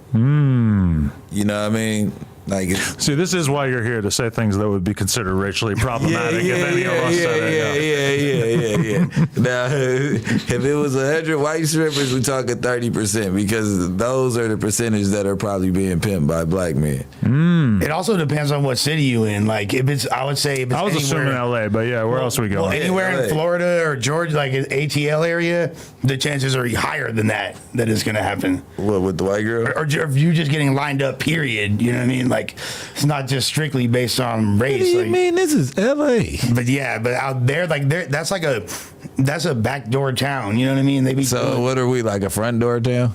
Yeah, I mean, it can like happen. You just know you getting robbed. We don't gotta slime you out. Like, what are you talking about? Nah, this is like robbery. This is what motherfuckers re-up with. They don't even have fucking re-ups. They rob. For sure, you could, like, for show, no matter where you are, set somebody up with a female. But there's like places where that's just people are on you like that off top, like Frisco, for example. Like, that's one of the capitals of bitches lining you up. You could be chilling with a bitch at a bar. I've had homies chilling with, like, at the bar with a bitch, and then like look the other way, all of a sudden you roofied type shit. You know what I mean? Like, like fools be getting got like that. I feel like you couldn't roofie Bricc. I feel like he steals his immune system to the point where it's just not going to really break through. Damn, I should have put 2 in there. It's going to be fire. He'd be like, take a sip. Like, oh, here's some more. You went light on it. Top me up. Make sure I don't know what the fuck happens, man. Did any of you guys get a chance to see any of the Young and Ace academics interview yet? A little bit. I didn't really get to dive into it yet, but I heard Brick's name was brought up a few times. Oh shit, we actually have a link to him speaking. That nigga act gonna get the reaction he wrote up out of me talk about decorated gangbanger nigga. Also, look at Remo trying to sneak his Instagram page into this. He'd be linking all his shit in the fucking document. You guys want to put the headphones on so we can hear this? Let's see what he had to say about Bricc. Remo, I see you. I'm not tolerating this much longer. One nigga from Cali to my old nation that's changed and shit, or all this pussy shit they say, or that nigga come. Or is that Bricc Baby? Yeah, or like. Okay, so host on No Jumper, podcast host, Bricc Baby. Apparently, he's like some super decorated crip. He said you're banned from a bunch of places because of, it looked like it was a back and forth, or he said something that supposedly wasn't true. I was shocked that I seen you went to one of the places you said you were banned from. So it looked like you might have snuck in. You know what I mean? So fuck. I mean, what happened there? This is a very good interviewing tactic, though, where he's basically like setting you up to make you feel like you're pussy, so you have to tell him the other side. He's egging him on so hard here. All right. When I shot a video my boy 3, that's the artist I shot a video with. Shout out 3 though, for real, fuck with shit.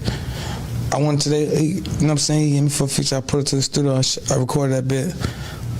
After I recorded that bit, I went straight to his hood. Literally, soon I got done recording that bit, I went straight to his hood, shot a video. You feel me? But like, even when didn't really get too deep into that there. He didn't really take the bait too hard, but yeah, he didn't take the bait too hard. I told y'all he was at the studio. I told y'all he was at a video shoot. Y'all knew that. I said that before he even. That was what I was saying. Like the studio y'all was at. I mean, I seen a cop shit. in a press conference saying basically like, we know exactly what's going on. Young and Ace, you can't move around here without us knowing what's going on. I'm like, ooh. He needs to be fucking terrified. Yeah, they on his helmet for sure. I wouldn't even go back home. Yeah, They're he even dedicated go back home? to I'm him. not sure. They have a Young and Ace task force, is what they saying. Wouldn't he be significantly more successful too if he like moved to LA or? I think that he don't live there. No, he told us he lived in like Texas or some Yeah, shit. he probably did. And that was the same thing. Like I remember we interviewed Young and Ace and Foolio within the span of like a year, and I was shocked to realize that they both did not live in Jacksonville. Yeah, fuck no. Why would they? Yeah. Dude, they're not living it. It's too hot. They trying to get some shit off the ground. But see, that's the thing about Foolio is he was going back all the time. Like I think, and I've seen a lot of drill rappers try to move and it just doesn't work. Yeah. Trench Baby was like that.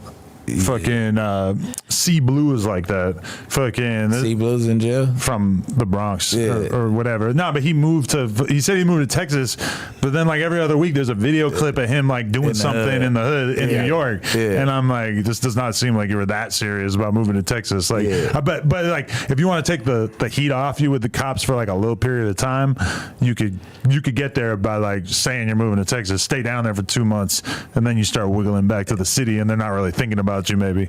Or you could be like Chief Keef and actually take 10 years off. As soon as you reach any type of success, get up out of there and never go back. I mean, we promote that. Like, get the fuck on. That's the smartest thing you could once possibly do. Your stuff, get on. Go live your life somewhere where you don't got to look over your shoulder. Like, I can't start a beef between some shit that we already squashed first and foremost, but he did say some pussy ass shit, whatever he said. But this is what I'm trying to tell you. I just left from Florida.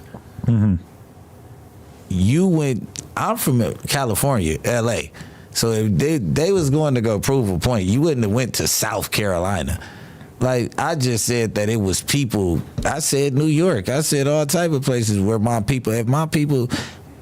You get what I'm trying to tell you? Well, that's then you all say they're low-key not allowed to go there, though? And like, it's not. I said that if I make it bad to where they can't go to these places, meaning the influence that I would have had in wherever I was at, I could have got there, is what I'm saying. You get what I'm saying? If it was that serious. Not that I don't even know them. Like, it's not. It never was that serious to me. No way to where I was. Oh yeah, I'm killing them niggas as soon as they pull up. Like, I don't know Julio what. I'm just starting to beef out. Like, this is what they gotta realize. I'm not 20 years old. Right. I'm not 21 years old. Like, I'm not beefing with no extra nobodies, bro. I'm living life. You get what I'm saying? So at the end of the day, if you wanted to get like that, it could get like that. But it ain't.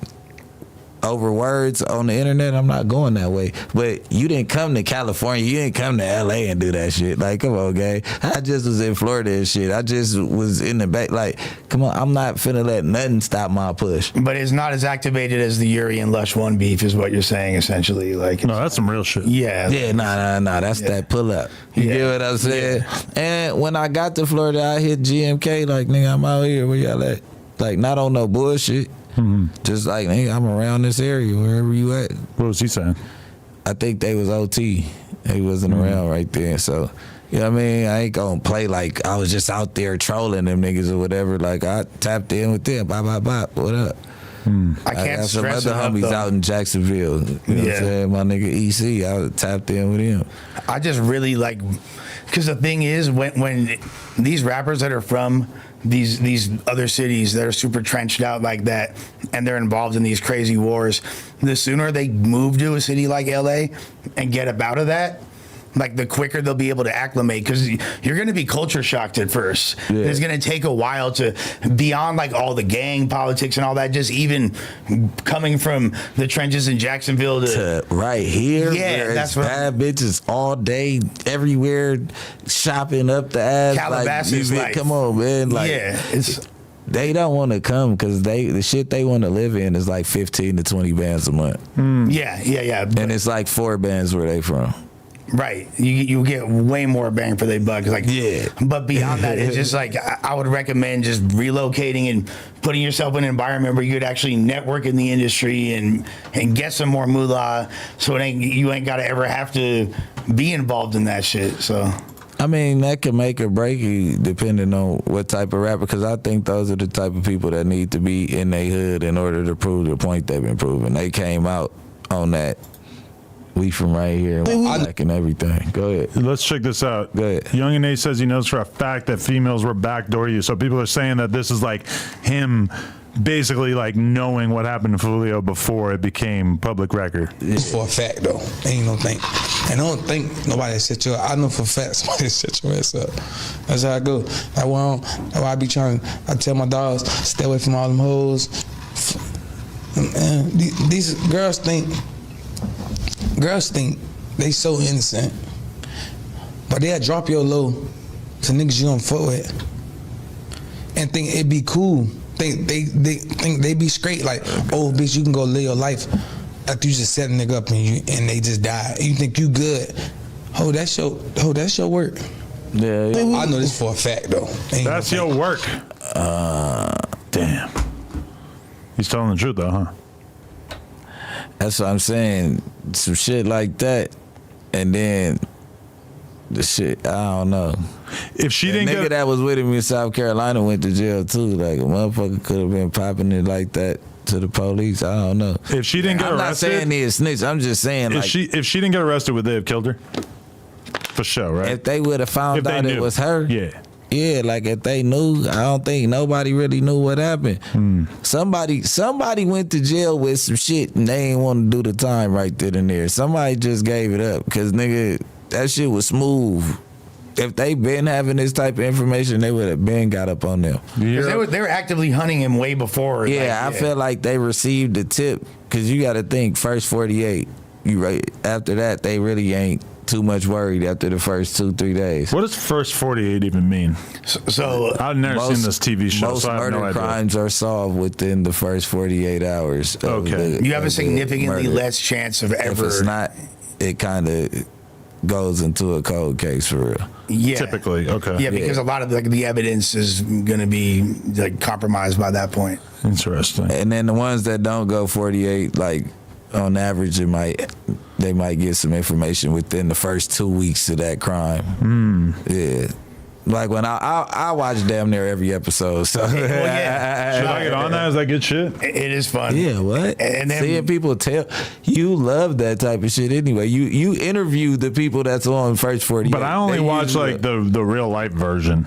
Like somebody was recommending the TV. Oh, it's all real shit. It's all real. It's the police going to go get somebody. That shit's real than the motherfucker. I was thinking it was like Law and Order. No. This is going to go. It's a murder in that area. They go bust the motherfucker, kick their door in, take them to jail. Shit, they got all the snitches from the area calling in, putting the case together. Oh shit, they are their own worst enemy. I can't believe I haven't seen that. Like 90% of the time, it's them like fucking themselves over, and it be all tell on themselves. If you want to learn what not to say in the interrogation room, watch what they do. Well, these fools are also in like rural Alabama and places. Like a lot of the time, I feel like they're getting manipulated like crazy, and they're just going for it. I'm just like, bro, what the fuck is you on? They be in East Atlanta, they be in Atlanta, they be the Memphis, they be where they know the code, bro. It's just snitches everywhere. If they had one in LA, I feel like it'd be bad too. Yeah, I don't think they do it in cities where they kill snitches a lot at. It's just crazy to think that like I heard somebody refer to murder as like the king of crimes. Oh, some podcast I was listening to the other day, and it really is crazy how like everything else is so much less relevant from the perspective of like, you know, being a cop or like trying to solve crimes. It's like that really is just the top dog, and everything else, you shoot somebody on the elbow, all right, you're gonna go to jail for a couple of years, whatever. But it's like everything else, you break into somebody's house, you take their TV, you take their money under their bed, whatever. Robbery, Just, homicide division is like the but creme de la creme, like, you know what I mean? Yeah, but we're forgetting kidnapping, because I feel like kidnapping, and that one gets you in so much trouble. Yeah. When it doesn't seem like it would be that big a deal, like get in the fucking car. Well, it's not that big a deal. Like you're just giving somebody a ride against their will. But then the way it's punished, you'll hear about people doing like, you know, 10 years, 15 years for kidnapping type shit. more. You could do life for kidnapping. But that's what I'm saying. Do you know? I'm not talking about like a little kid either. I'm just talking about like anyone. Yeah, but like, do you know the emotional state of somebody that's getting taken from one place to another without their will, not knowing what's about to happen to them or whatever, and then you torture them while you got them kidnapped and shit? Do you know what that does to their life? Oh, Like, no, I can totally If imagine. they make it out of that shit, it's crazy. Like, you damn near, they didn't know if they was gonna die. That shit is damn near right with attempted murder. Like, shit, it's gonna be the same post-traumatic. It could be worse. That's an awful lot of therapy, you know? Sure. Like, For sure, because people get close. However it happened again, like if somebody walks up on you while you opening the car door, you damn near gonna pass out. no, I had a homie. As a regular civilian, I'm talking. I had a homie, and this fool. So I guess at the time in the state of California, the law was defined by if you move somebody by force or fear more than 10 feet against their will. That's kidnapping. That's kidnapping. So basically, If I come in your house and tell you come out that road to the living room, that's kidnapping. Yeah, and that's a home invasion. So Yeah, that's a double yeah, whammy. yeah. But so what this fool was doing is he was like taxing somebody that owed him money and forced him to go to an ATM, but he moved him more than 10 feet by force or fear, and that fool did a 10-piece for that shit.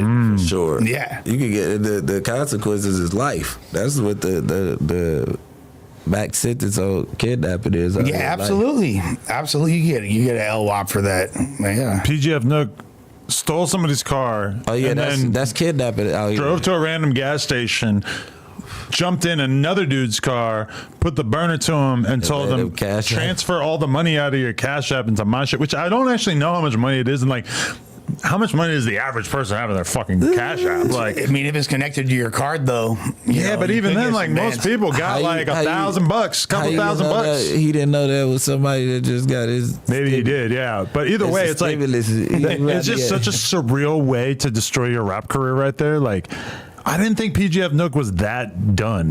Yeah, that's a desperate move. I mean, he didn't look like somebody. I think he never touched none of the money. And he didn't have a piece of his career where he was shining, looking like he touched, like, cause he was independent. Like that song got what 100 million views. The one with Polo G was huge. The other one was huge, but like Yeah. he kind of failed to make like any like big But songs the after streaming that. bag off of that, he didn't even look like he was touching the 30 to 40 to 100K that it was generating a month. You're saying that he didn't look icy enough. He didn't have no cars. He didn't get his hair cut. Like, he still had the regular skeezy on. He's like, still just in Chicago on some regular shit. yeah, like, he never came up out of that. Yeah. Somebody was touching that money. That's what I'm saying. It could have been faulty management. Yeah, for sure. Whoever uploaded that, he probably never seen what came through that distro. He might have a lawsuit on his hands. Wow, that would be crazy if those. Call Shitty H. Parker. I don't know, but my memory, you know, like when you like recent version of this is like when I'm interviewing Vaughn off 1700, and it's like you just interviewing somebody who's talking about killing like it ain't nothing. Like how like obviously like proud of his city's reputation for killing people. Yeah. Not to say anything of his hood or him. Like in Vaughn's case, he's like literally saying that he killed people, and like with PGF Nook, it was very much the same thing. Like they're emphasizing like nobody of any real importance has been killed from my neighborhood. You know, like that shit ain't nothing. Like shit is just every day. That's regular shit. You know, it's like this weird thing that like drill rappers do where they'll like do the interview and like basically be trying to convince you of like how terrible their worldview is the whole time. PGF Nook was definitely one of them. And like, it's just crazy to see that he like basically like did not elevate past that, and now we might not see him until he's like Method Man's age. Wow. You said. But that's literally like the marketing strategy that those fools use. You know, like you want to, them acting like that, that's what their fans want to see. Like you said, there's entire IG accounts dedicated to the bullshit. Yeah. So like I don't know, bro. Some people just be fucked like Trench Baby. They just be fucked up in the head about the streets. Like I was fucked up about the streets a long time. Like it took me a long time to not give a fuck about what people saying. Like damn near until I just got out this time. Would you say you still struggle with that sometimes? Like for instance, when you told everybody you were gonna put kill squads in the street? Nah, cause I do that. I do that though. Like Right, but if you do that, you might not want to say that, right? But I'm just saying, I'm at a point to where I don't hate nobody that much to put kill squad in the street. Like who the fuck am I beefing with? I don't talk to nobody. I don't go around niggas. But you don't feel like that baits a certain type of attention? If I'm mad, I'm gonna say, I got what you say. I got the best one-liners when I'm mad, man. When I'm mad, I'm gonna say what I want to say. That and then the skulls over squabbles was insane. skulls over more skulls than you got squabbles. Yeah, It's just like that stuff just like erupts out of you when you're pissed. like really creative, convincing shit. The anger is the source of inspiration you draw from. Yeah, but I don't beef with nobody enough to even go that way. I'm moving on. You don't have to worry about me worrying about what's going on over there. Long as none of my loved ones get touched, that's the only way we activate Kill Squad. Like not even my family. I'm talking about it's still people over there that I love. Even the people that yell at me and all that shit from time to time. That, you know what I mean? That we be back cool and all that shit. Like if somebody touched them, it's a problem. You know what I'm saying? It's still gangland, but I'm doing what I'm doing right now. And if y'all not with helping me elevate and want to go blow for blow on stuff that ain't really even relevant, then shit, I see y'all at the top. Or when I'm at the top, I'll figure out a position for y'all. I feel like you be speaking in hypotheticals a lot of the time when you get in that bag too. It's like I could do this. Yeah. Can I just play this though? Like when you were, I was saying the thing about how when you're angry, you come up with these insane quotables. When I saw this clip of Vel, it made me feel like he could be the Long Beach big body best. Beat the fuck up tonight, nigga. 'Cause I'm in that mood, nigga. Wait, I hear him beginning. How do I get this to reload? Because I'm in that mood. Homeless K. The way he says that, in that mood. Sock that boy out, nigga. God damn it. Why won't you start over, you piece of shit? She You gotta go up like 3 reels, then go back. Early on. Early. Oh, why is this all my I content? might get beat the fuck up tonight, nigga. 'Cause I'm in that mood, nigga. On a dead humble, nigga. Sock that boy out, nigga. And bro's all Sock laid fat out. boy like- out, nigga. That's the intro to a fire ass song right there. Like, That's what I'm saying. That's like Yeah. real, like, Yeah. you don't have to To rap. the album, yeah. Just that energy. Like if I was gonna make a song right now, I would want to use that clip of Vel saying that. We And should if not put that, we should put that on the intro. I'll to be my like, shit. here. On the dead I'll be like, Vel, drink this, and then just like make him mad, and then just like here, like tell his girl, like here, fight with him, and then just get him to do a crazy ass intro. Because all right, so we need to hear from the people out Tell there. this girl, okay, Should we do a no jumper cipher? Yeah. a la the amp cipher that we just saw, and do you think that we could do more views than the double XL one? Because like it has been pointed out that double XLs, it took like a week or two, and they had like 500K. And then there's multiple ones. There's like 100K, 200K, 500K, like because they split it all up. And then the amp one, which by the way I was extremely impressed by, besides Kevin Hart, is that's like blew my mind of like how much bigger that was. I kind of feel like we could give double XL a run for their money. I definitely think we could shit on Thizzler. No shots, Thizzler. Much respect. I feel like we got this. yeah, easily. Are you gonna spit something? I definitely am going to spit something. Yes. Yeah, we gonna go crazy. Definitely. I feel like I should be the finale like Kevin Hart. You're definitely the chocolate drop on that. But so what do we do? We got to get a studio session. We got to find some beats. Yeah. You're just We're going to gonna sit there have and write remote. yours? So you guys are good. I freestyle. Will so Sharp I do just- it? Sharp's will gonna do do it. it. Will Flacco need help with writing? No, Flacco used to rap. says that he's a rapper. Because I don't want any of us to look bad. I want us to all be bringing our best foot forward, and to me, that means like if we need a little bit of extra weaponry in the studio, we're gonna have like some top tier lyricists, or at least being willing to like defer to each other. Like we need to have like real criticism going on. Many of us have never really rapped before on camera, at the very least. Obviously, you guys have. Yeah. I haven't. Flacco, it's been a long time. Sharp, he's probably a little rusty. Does Flacco have a music video? No, he got audio. Oh shit! No, what was his name? Flacco, the lyrical executioner, or some shit. You remember that? Fire. It was something. The lyrical he was It was like, some crazy show. Like Yeah, that. he went to Yale. Well, he was on his like J. Cole, somewhere in between J. Cole and A$AP Rocky type swag. He was like, it wasn't bad, fool. I ain't even gonna lie. Like Flacco, Because this is it my wasn't thing. bad. I've seen ciphers. Somebody said you guys are copying Community World. I didn't even see that one, so I have no idea exactly what they did. But when I saw some Do we clip watch online, that?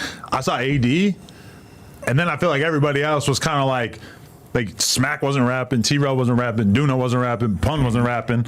So it's like, yeah, you got AD, and then you got all these other dudes who are like realistically not the starting team podcasting wise, right? If you're fucking rapping and you don't rap, that's like the dope part about it. That's the like best you part. even trying to rap, like even if you fuck up, it's just dope that you tried. Like you get what I'm saying? Like Yeah. Josh definitely has to be in the cipher. Oh hell no! Yes, I'll write Josh shit. I'll write Josh shit. Kill Squad Josh. What, we forgot Suspect. No, I'm saying Suspect. He going crazy. going crazy. Sus going You know. crazy. Yeah.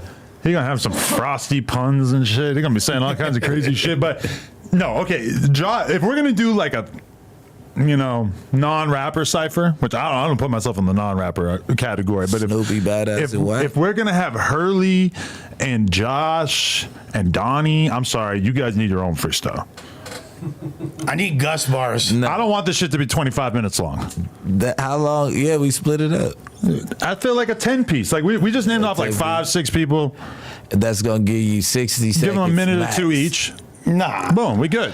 Me, you, Sus, we might give him more than a minute. Yeah, we gonna hit him Straight. with- You got to think a minute straight is like 20-something bars. Yeah, I was gonna say we got 20 bars for him. Yeah, like a literally, minute yeah. is like 20-something bars. Do you think we should all rap on the same beat, or should we switch it up? I do think in that amp cipher it was cool the way they switched the beat. It would have So gotten that was old different. if they didn't Yeah. switch to the beat. Now I don't think Yeah. everybody needed a different beat, but the fact that it switched it up so much made it much more watchable. They had some fools doing auto tune. Like there's Yeah, like those hella- dudes singing and shit. Yeah, there's like You can have like two people on one beat, Yeah, switch yeah. it up, two Yeah. people on the other beat, and then whoever can't get with those beats and just have a beat to themselves, let them rock.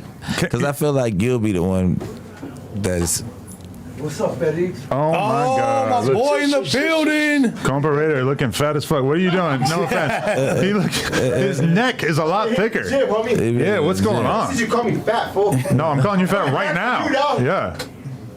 God damn, look at him. Perritz. All right, Boba. Okay, compa. Yeah, all right, this is my problem though. In my head, the juice. I can rap.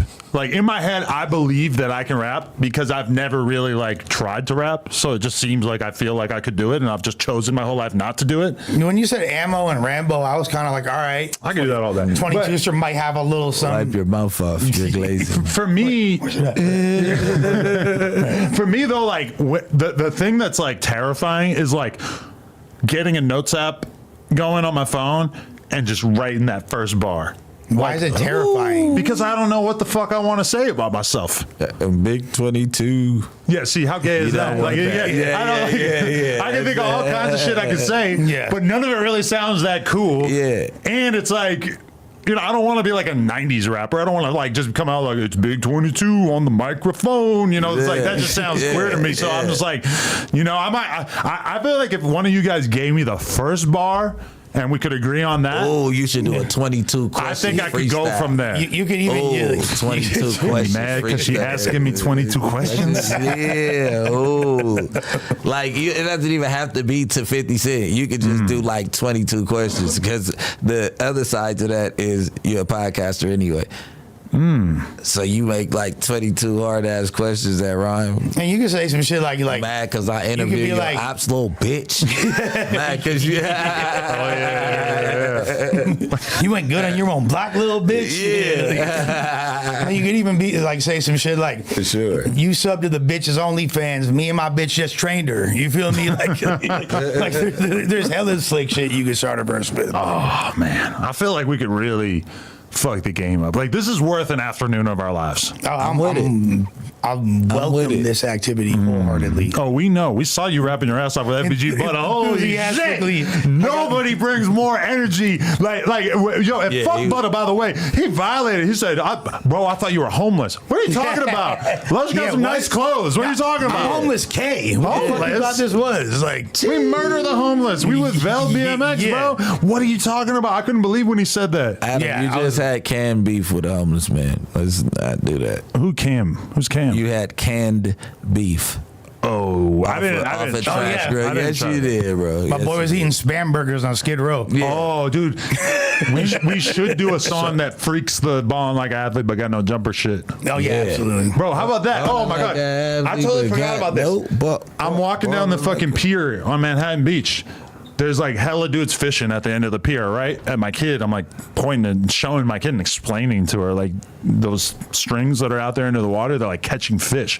My kid is super stoked on it or whatever. And one of the dudes like is looking at me like I could tell he knows who I am or whatever. He's like, he look cool. He fucking starts playing mad Chapo songs and shit. Oh wow. Like he just hits the soundtrack from my life like 7 years ago, just starts hitting that. And I was like, I felt so welcome on this pier. Yeah, there's you feel me? Is it safe to say is rope gang members? I mean, if he looks at me and thinks like, oh, I'm going to play Chapo deep cuts. Now, granted, it was like Band God and maybe one other one. I forget. But there's like, that definitely shows like an attention to detail that I was very much appreciative of. Chapo used to go crazy. Bro, it would be so ill, though, if we could get like Whack to do the hook or some shit. But then that would take some real, Fenticon behavior. Nah, Whack could do it. Or Wack could even be like the DJ Khaled, like the host. Oh my God, we get a little DJ thing for him to stand behind. And he talks shit between every verse. Like, see, now we got to do this before the shit gets stolen. Because obviously it's already a stolen idea, but I feel like us doing it is like a thing. And me being a part of any cipher negates any allegations of thievery. I have cipher footage from 2005 on the motherfucking internet, so I don't want to hear that narrative of us copying. I want Zan girl in a bikini, like the Ring girl, walking out with everybody's names on signs and that's shit. Lit. Sure. Yeah, that's lit. I can do this all day. She's a rapper too. She rap. Oh, yeah. She makes music about. She's like rap. She's like a Cardi, Playboy Cardi, Travis. Honestly, she might have to go rap with Josh and Yuri and shit. And Yuri. I might put her on the second string. But we should do that. Daddy, you down? Oh my God. You gotta do it to show your kid. Your kids will go crazy. Speaking of, look at him thinking hard about it. Amp one, so I have some ideas from how that one guy switched it up. Yeah. What's his name? That was cool. Who was the dude that sang? There's two of them. When I was watching the Amp thing, I was like embarrassed. I'm like, damn, I'm definitely not like young enough that I only know the names of like 4 of these dudes. There's like multiple guys. I can't remember their names. Yeah. If you don't know all the Amp members, you're a fucking loser. Why did old boy's lab truck get taken the other day and the cop took pictures like? And now they got pictures that cop is a fucking gang member. Yeah, for sure. He got all kinds of tattoos and shit. He fucking smoking on dead ops. He out here. Hey man, he qualified for the job. It don't matter what the fuck I am. Wasn't a security guard? Huh? That was a cop. Security guard. He was a cop. Oh, we've had gang related security guards over here. I don't know about the current one, but he's the coolest one. Some of the rappers have disagreed. But what about Mikey rapping? Mikey's gonna do like a Sonic Youth verse. Yeah, you gotta let him rap straight off his fucking acapella with a guitar or something. Oh yeah, if we leave them to it, him and Josh, they're gonna cook up some like emo. It's gonna sound like a dashboard confessional cipher. Yeah. Yeah, how come emo singers never do ciphers? What the fuck, y'all? And who's going to be our beat guy? Because we need somebody who can like cook up multiple beats for us. Like figuring out the Fizzle. beats is going to be tough. Oh, Fizzle, there you go, boom. I will glorify Fizzle. Yeah. He could be our Southside. Yeah, for sure. Okay, Fizzle. Fizzle. Thank you, Tap Fizzle. in. Yeah, come on, man. Day one. See, there you go. Speaking of whack, I seen that you and Whack were kumbaya. Put you in the thumbnail. Put me in the thumbnail. A lot of people were disappointed that you weren't That we actually weren't there. But I mean, I was reading the comments. this is not like a new thing. Like we had one where the clickbait was academics and Sydney Starr in the thumbnail. I mean, I'm sorry, like that. You probably would have heard about it if that was an episode of the Adam and Yeah. Wax show. That would have been pretty funny. Yeah. It's like if I put somebody in the thumbnail. Now, granted, like I could like change the effect on the other people in the thumbnail to make it clear like they're not actually in the podcast. Maybe we Yeah. could like change the coloring on them or Yeah. something. But I Yeah. mean, hey, what are we doing? Huh? Put them in sepia tones and shit. Like, And I've been fooled. I look at Flagrant's thumbnails sometimes and I'm like, ooh, Logan Paul's in this video. And then I'm like, wait, no, he's not in this video. He's just photoshopped into the background of the thumbnail. Got it. well, like every No Jumper News thumbnail would just like have a picture of Young Thug or Kobe. Right. You know what I mean? Like, so. The thing though is like if Bricc Baby and FBG Butta were on that podcast, the thumbnail would have looked exactly the same. Same. Yeah. So I can understand why they're confused. But okay, your thoughts on being able to sit down with Wack? Sit down with Whack. We almost there. I mean, we'll be able to sit. He called me the one time and we talked. I talked to him again this weekend, but I don't know if we should talk about that. Yeah, we don't want to like jump the gun too hard. Yeah. So he was talking like we was talking, and he like, yeah, I'm for the coast. You know what I mean? I'm never gonna let nobody line you up like that. You know what I'm saying? Even if it wasn't that, I got the phone call. So the first thing I did when I got the phone call was got in contact with you, however I knew how, and just to make sure that you made it back to the West Coast because we not losing nothing over there. You know what I mean? So I was like, that's respectable. You know what I'm saying? So after he did that, and he called back. We was talking, and he like, man, this is what you need to do, man. You need to go ahead, get your fashion, get your merch together, and get with. I'm not gonna say the names of the people that I decided to go with, but he was just like, and drop a capsule through them, bring their clothing line back, and da da da da. He was giving the nigga a little bit of game on the phone call, Like bundle it with music type? Yeah, we was hashing out what we believed was needed to be in order for everything to go the right way. If you sit down with Wack, will that create trouble at home? Nah, because we not gonna jump the gun of how it need to go. Okay. You get what I'm saying? Uh-huh. If it don't go that way, then like that's why I said we'll get to that point. Like as of now, we doing something for the West Coast, and you know what I mean. We ain't, like the way he called and looked out. He for sure gotta pass on this shit, just because it could have went that way, and if did nobody tell me, and I'm not saying that I was accessible like that first and foremost. So it was like I don't know what he was talking about, but at the end of the day, if you got a phone call and you hit a nigga, that means that at the end of the day, what I be saying all the time is right. I don't want to see Wack die over the shit that we got going on. We got some internet. You know what I'm saying? Every time you ask if it's my op, it's like, nah, but yeah, but nah. Let me know when you pop that song. Yeah, what you got Shit there? Your ass. Yeah. Oh, cut that shit, bro. 6-0. I didn't pop that shit. That just happened. Yeah, I did That's not why pop. I was telling you to control it. Yeah. Whoa. Whoa. I got Whoa. PTSD. Speaking I of can't that, hear that shit. Yeah. That wasn't Me supposed too. to That's why I happen jumped. like that. Yeah. That's also why I jumped. I'm the driver and the shooter, apparently. These ain't. He like this. I knew it was about to go. I'm looking. Fuck. Where it went, like. He spotted that like right as it was about to happen. Yeah. Oh, okay. See? So no You about almost hit me in my eye, bro. almost only counts in horseshoes and hand grenades, my boy. Don't worry about it. We good. I think Damn, Lush is the more gangster one in this scenario. I'm hit.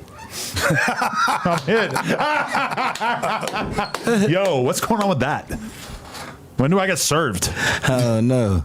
I'm trying to get served. I'm servable. I'm right here. I'm not running from the serve. Serve me. They wasn't taking that one pro bono. I want to take a victory lap, but I don't want to like prematurely do it. No. Go ahead. We just popped the Yeah, there you go. Maybe that was what that was. Jeez Louise, man. Ooh, my bad, G. One day when I feel like the coast is clear and I can really celebrate. I don't know, Adam. I might need 500 million. Ooh, or half a no jumper. A lot of people think that was the greatest moment we've had in a minute. That was good. That's so tight. Very thankful for the fans on that one. Hey, sometimes God just creates scenarios, but Hey, what if God was one of us? just a stranger on the bus? Just like one of us. Hey, I'm not gonna. yeah, God is good. You could do a lot with that. You don't get the reference, huh? Okay. Nah, I'm still my heart rate. I feel bad. Fool. Shit. Damn.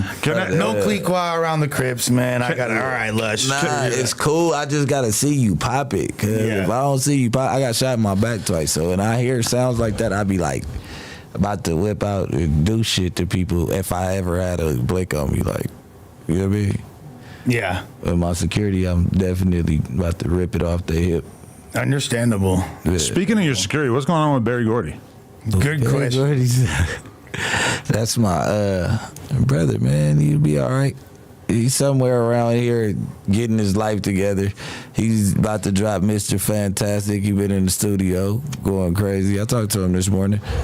He just rehabbing. He already was lifting shit and all that shit the same fucking week he got out. But Okay.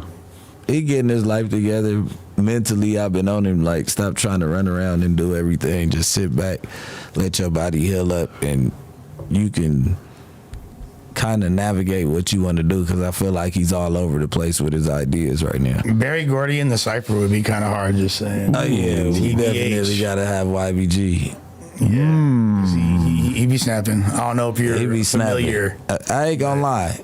That's one of my homeboys that really can rap. That He got some game lace. he got his material. own little shit. It's like pimp rap. Keep it show of like there's like Mac Dre in the lineage. For sure. 1 million. I mean, God, dude, All literally, about like, that, yeah. all I can think about now is rapping. let's go. The cipher idea just has me kind of gassed. I don't know. Where was this energy So during what- the diss track era? Where's the first bar? I was preoccupied. Yeah, the first bar. That's all I need help with. That's what I'm saying. You got to come. First bar, boom. I can take it from there. I might need like a little help cleaning up the syllables and stuff, making sure that my bars fit the right way. Yeah. Are you going on a drill beat? Because you like a drill fan. So which way you going? There are many types of drill beats. Yeah. You know, Like the newer Jersey house. I don't really see myself getting on anything danceable. Yeah. Although that would be dope if I was like kind of swinging my leg around and hopping on the other leg and all that type of shit. Would you yell and do like the No kickbox Zillikami. cadence? No, not going. I'm going pure gangster. Pull four and pop a perk. Ooh. Oh, for sure. I'm talking about that. Yeah. That's how you gotta come in. Pull four, pop a perk. 22 known to put in work. I want them blues like Papa Smurf. Mac on Fig, they in the dirt. Sliding through the opera's turf. Community might get murked. Watch the motherfucking chopper squirt. So, okay. There's been a lot of talk about our boy Lefty. It feels like every week there's a new media cycle around Lefty. And so this weekend, Is this his Young Thug promo? well, Because Thug was doing promo like this at one. all right, but we have to trace this through. I know the whole. So, okay, right here we have like the beginning of it, right?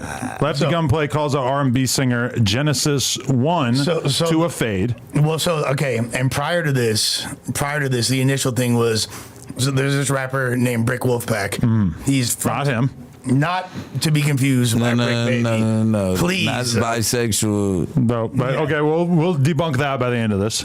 I believe he is.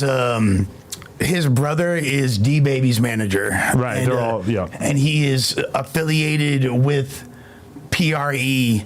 and dolphing them to the point where he has a chain, which I was told he purchased himself. I was told that he don't be around glocking them like that. Blah, blah, blah, blah. This is just This is just what I'm being told, right? So he come From out. the haters. He doing it. He doing. I mean, he also has like an obscene amount of followers that don't really match the engagement that he gets. So there's, whatever. All that. You're saying that about Bricc Wolfpack? Yes. Oh, okay. Absolutely. You saying Bricc is the trick? This fool came out, no pun intended, came out and did a record with Lefty. I thought off rip, he for sure, you just got that. I thought for sure he just bought a verse from Lefty, but apparently because of his, he has a relationship with D-Baby and all that. So Look, he has a song called Brick Baby. Yeah. 2 years ago. Yeah. You notice how I searched it, spelled like your way? That's how he spells it, right? No, it's just how I'm Well, why spelling does he spell pack like that? He spells pack. it. Where does it say On his pack? page, he got a double C. No, CK. Yes, okay. But okay. But so then they Bricc do, Wolfpack they do and the Lefty record. linked up in Texas. They wind up doing a record. They're at some club. They take some pictures. You can see There's it like right pictures. here. Yeah, They're looks- just talking to each other in the club. It's loud. You can't hear shit. That's how Wack and Snoopy got misconstrued. Oh, remember that? They did that on purpose. They were like That was trying like to take the like a kiss. photo that would make it look like they were beefing, and instead it looked a little zesty. But Yeah. So he posted that Genesis, who is a dope R&B singer from Southeast LA. He was in the comment section and was like, "Look in my eyes, fool." He like said some funny shit. Right. Lefty didn't think it was funny. Hopped in his inbox. You feel me? They had a little back and forth. Then from there, that gets sent to Hot Wheeler Media. Hot Wheeler Media posted. It gets posted everywhere. Then we see a TikTok stream that Bricc Wolfpack is doing. On this stream, he says, "Hey, like that was taken out of context. It wasn't like that. Like, don't do the homie like that." But for me, like, I don't really give a fuck because I'm bisexual. right. So Yeah. Bricc Wolfpack. Yeah, he like, I'm bisexual. So before we get to the next turn in the story, this Ain't did one occur to nigga in me the hood play like that. as one of the craziest things I ever heard of. You take a photo with Lefty Gunplay, who is a heterosexual, and you're talking to him in the club. There's nothing sexual about it. And then you use this as an opportunity to announce that you're bisexual. Yeah. Mind blowing. I could not fucking believe it. I'm on vacation. I'm supposed to be hanging out with the family. I'm checking my phone. I'm like really keeping up to date on this because this is one of the weirdest things I ever heard. And then soon after it gets announced, he was just trolling. But that's a way to hit the media. I mean, people would do anything for clout these days. Bricc Wolfpack, I heard he was a good person. I never met him. I heard he was cool, too. That's why I'm like, I heard I he ain't was gonna cool. shit on you or nothing like that. But going the community route, just to get a little buzz, like your name been dead like that, to where you had to just say like, Because I can attest to the fact that if you do a fake gay prank, people will not let it go easily. Like, Nah. people will, it will take, like, even still to this day, it feels like if anyone I interview is a pretty decent chance that they're going to bring up the gay photo shoot. If anything, I probably would not have Quando done that was gay photo legend. shoot. I would not have done that troll if I had a chance to go back. I thought that troll was going to be funnier than it actually turned out to be. Yes, I did get, a good amount of troll attention from it. Yeah. But ultimately, like, people took it so serious that I now look at that as like it was probably not the best idea. So to see someone like the Bricc Wolfpack guy he's a real rapper, his image matters more. Like, I think the nobody fan heard base. the apology, by the way. I bet you the apology has less views. Oh, hell yeah. by And far. there's, even today, there's like other rappers who are disowning Bricc Wolfpack for being gay, even though he already announced like 24 hours ago that it was fake. Yeah, I didn't even see it. I was still saying he The was- retraction never gets as much So the attention. next thing that came out was a series of screenshots between Lefty and Bricc, where he's basically acknowledging, like, yeah, I'm just playing. Don't blow the spot. Blah, blah, blah, blah. Right. You know what I mean? So, Which is just kind of mind blowing because you would just imagine that Lefty would really not want to be a part of this whole narrative, all. regardless of if it was trolling. at all. No, he's not fucking with it. And I could strongly assume I'll say it like that. I could strongly assume that he never would have done the record with him to begin with if he would have known. And I wouldn't be surprised if that video doesn't see the light of day now. Lefty is for sure, over the weekend, was for sure sitting there at some point just like, why do they keep trying to drag my name into some gay shit? Well, okay. I'm over here. I just did 10 years in the fucking box. I'm straight. I'm fucking bitches. I got money now. And y'all keep trying to drag me into some gay shit. So, Foo? So the rumor around the playground, and I cannot substantiate this, but there's been beyond whatever comes with him just being the way he is and beefing with people and being a very, let's just say, outspoken person, unhinged person, that there are people that are actively trying to discredit him. Like, so people have been saying that Swifty Blue has been paying different media outlets to push certain narratives, false narratives of like him talking to an underage girl, or there's another one of him like with the trans thing, and all that. So apparently people are saying that, and I don't know this to be true. So because Lefty today put out a thing where he was basically like calling out Swifty, right? And like basically like in reaction to the idea that he's been trying to push these gay narratives, right? Yeah. Most like this is a commonly held belief. I'm not like saying things that aren't being said all over the internet already, but regardless, yeah, it does suck. It seems like as soon as the one controversy dies down, another one picks up, and this isn't the kind of controversy that someone like him would ever want to be associated with. Now, I'll be honest, like the Bricc Wolfpack dude, what I know of him is he's a hustler and he's really big on the clout thing. He's really big on the clout thing. So the whole thing kind of had an island boyish feel to it when he was even coming out the closet. Although he was very convincing, like nominate that boy for an Oscar for sure. Like I believed him when he for said, sure. Yeah. I congratulated him on my story. I was like, it makes me happy to see people be able to be themselves. And then it's like, you basically are like making me feel like, oh, I just like congratulated you for something that was a troll all along. It really makes me never want to congratulate anyone on coming out of the closet ever again. Yeah. Well, okay, conspiracy theory. Is it possible that he really is bisexual, but Lefty and those fools got so upset by that they kind of like maybe he pressured him into saying that? Maybe the Lefty Gunplay collab comes out and then he comes out of the closet and says like, haha, actually I am gay. Joke's on you. There's limitless possibilities with this arc right here. Right. It's who knows. It's fucking mind blowing. But yeah, I don't know. This is a very. It's got to be tough. It's got to be tough for Lefty every day. Something else. I know, but you know what it is that it's like we are still so in the early days, in the infancy of the Rasa podcast world, right? That it's like they don't have that many like huge stars to talk about. Like even from our perspective, there's only so many young boys. There's only so many Drakes. There's only so many people where like everything they do makes a shitload of noise. And so even with us, like when we're doing the news and stuff, I mean, it's fucking tough to find like 10 good topics per day. And when it comes to like, and we're able to talk about the Mexican rappers, the blacks, the white dudes who are trying to be in the game, whatever. It's like we have everybody available to us. We're even talking about Britney Spears. We're talking about all these like normal ass celebrities and everything too. When it comes to the Rasa world, it's like they need stars to talk about. So it's like Lefty clearly being like the breakout star of Southern California over the past year or whatever. It's like they need to invent shit to talk about every week. And then he has all these people hating on him, and then those topics get discussed over and over and over by all these different outlets. And it's just like, I don't know. I guess that's just going to continue for the foreseeable future, because it's like, you know, somebody like Peso.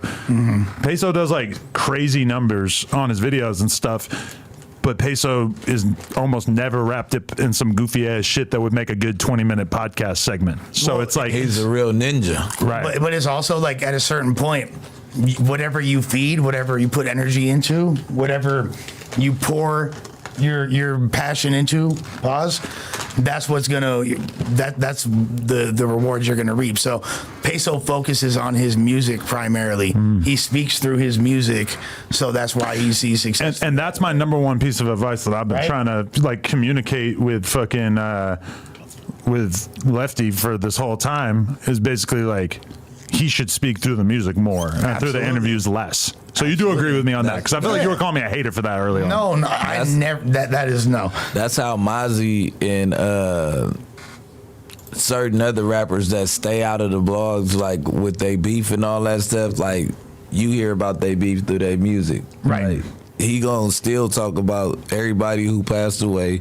He's a hell of a story. Like, just listen, and he gonna tell you what's going on in Sac. Other than that, you ain't gonna catch it. And that effect is not like a small one. Like literally, Young and Ace went from getting like 300K, 400K on a lot of his videos to like Foolio dies and he's got videos with like 5 million. Yeah. So it's like if you could get 10 times as many views.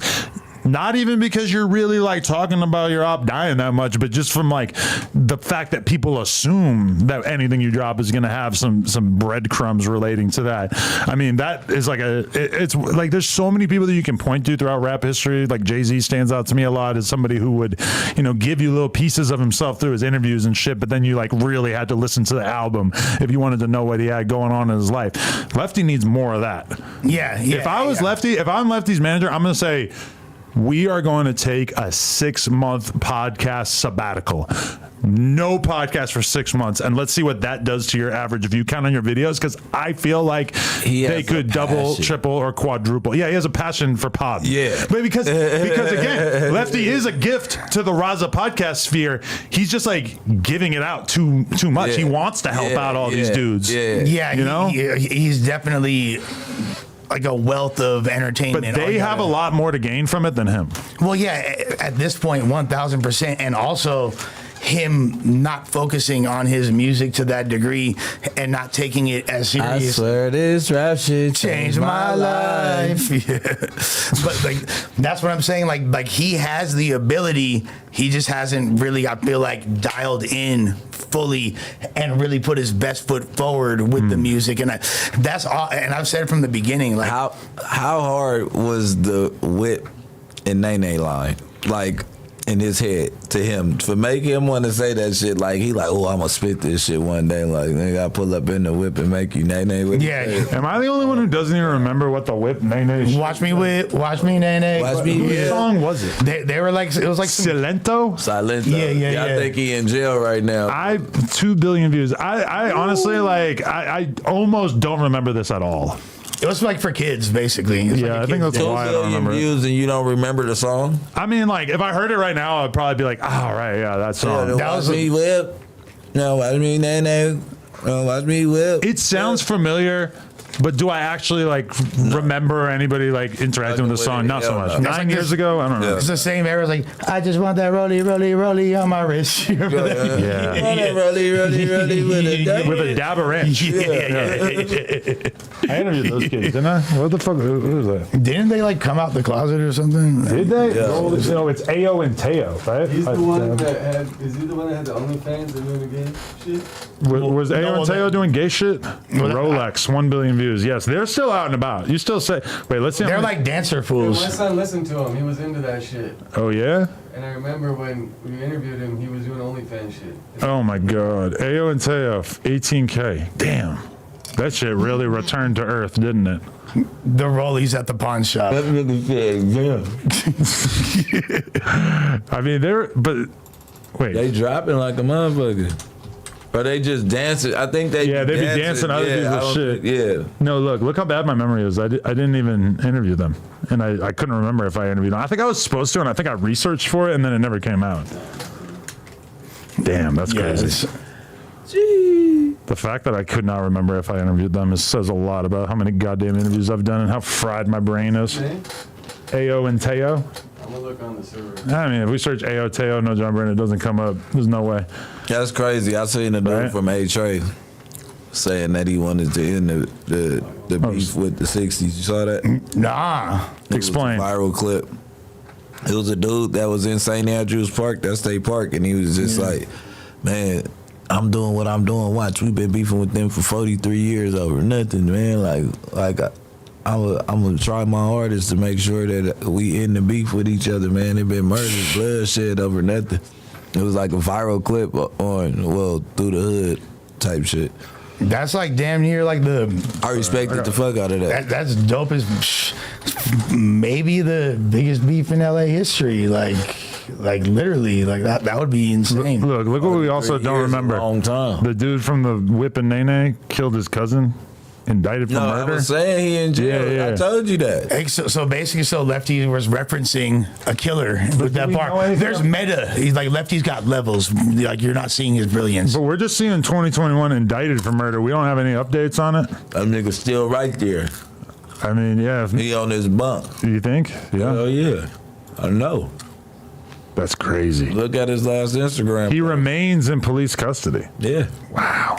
Okay, what were you guys talking about? That's crazy. That's just, I don't even care about the details of it. I just want to know if there's any updates. Yeah. The trial date is not even set yet, according to this. Man, he is sitting with no lawyer. He was just talking about how he went broke off of 2 billion views. Wow. Now you hear that a lot. That's Who did this dude do interviews with? Somebody must have had him back then. Oh wow, of course DJ Small Eyes got to get one in. Damn, that's crazy. Oh, he did Big Boy? Okay. Crazy.